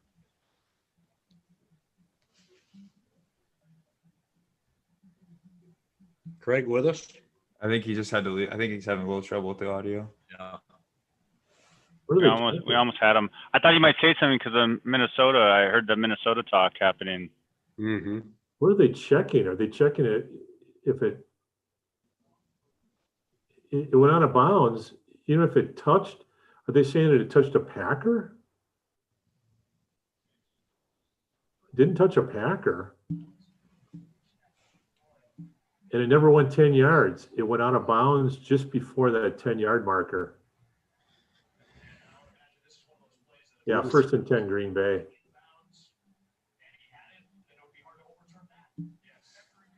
Play is upheld, ruling on the field stands. Green Bay took their second timeout. Man, So that's what the problem was. this is stressful. This is almost like work, John Dodds. Trying to coax a victory in the Lions' Den. It's never. I'm trying to think. There's so few easy Packer games over the last few years. Mm-hmm. In general or in Detroit? Anywhere. Oh, Yeah. The only one this year in San Francisco, that was a breeze. Yeah, as it should have been, right? Oh, Yeah. yeah, that's a big play there on first down.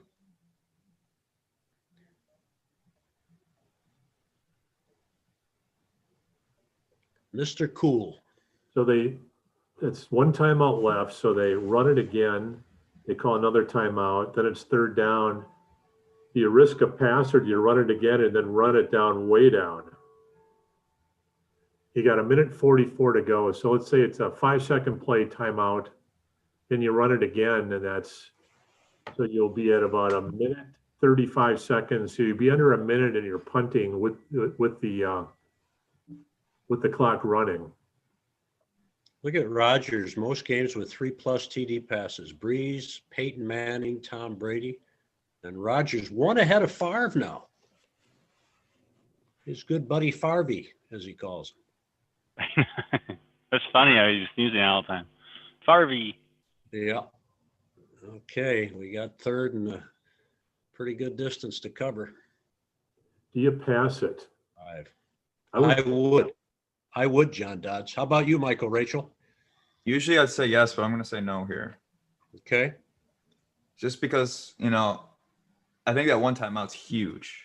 Whereas no timeouts with the clock running on fourth down, they would have to get a pass interference call or a Hail Mary where the Packers just break down defensively.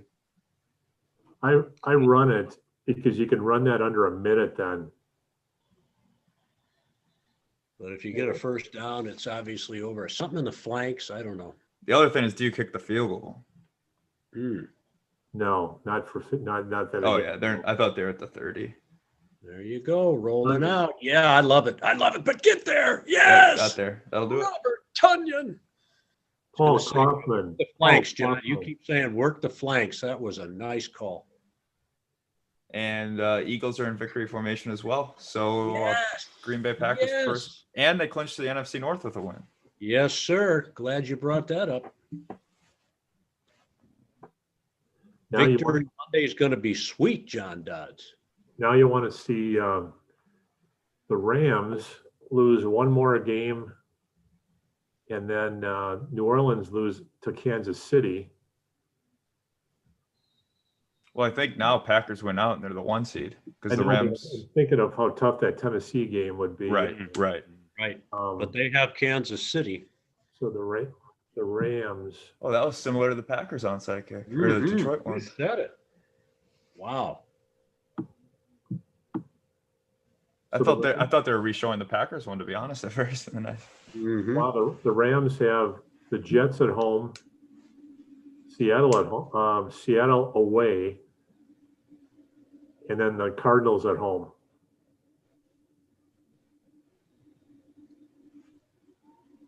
It's never easy with Detroit, but you take a win whenever you can get it.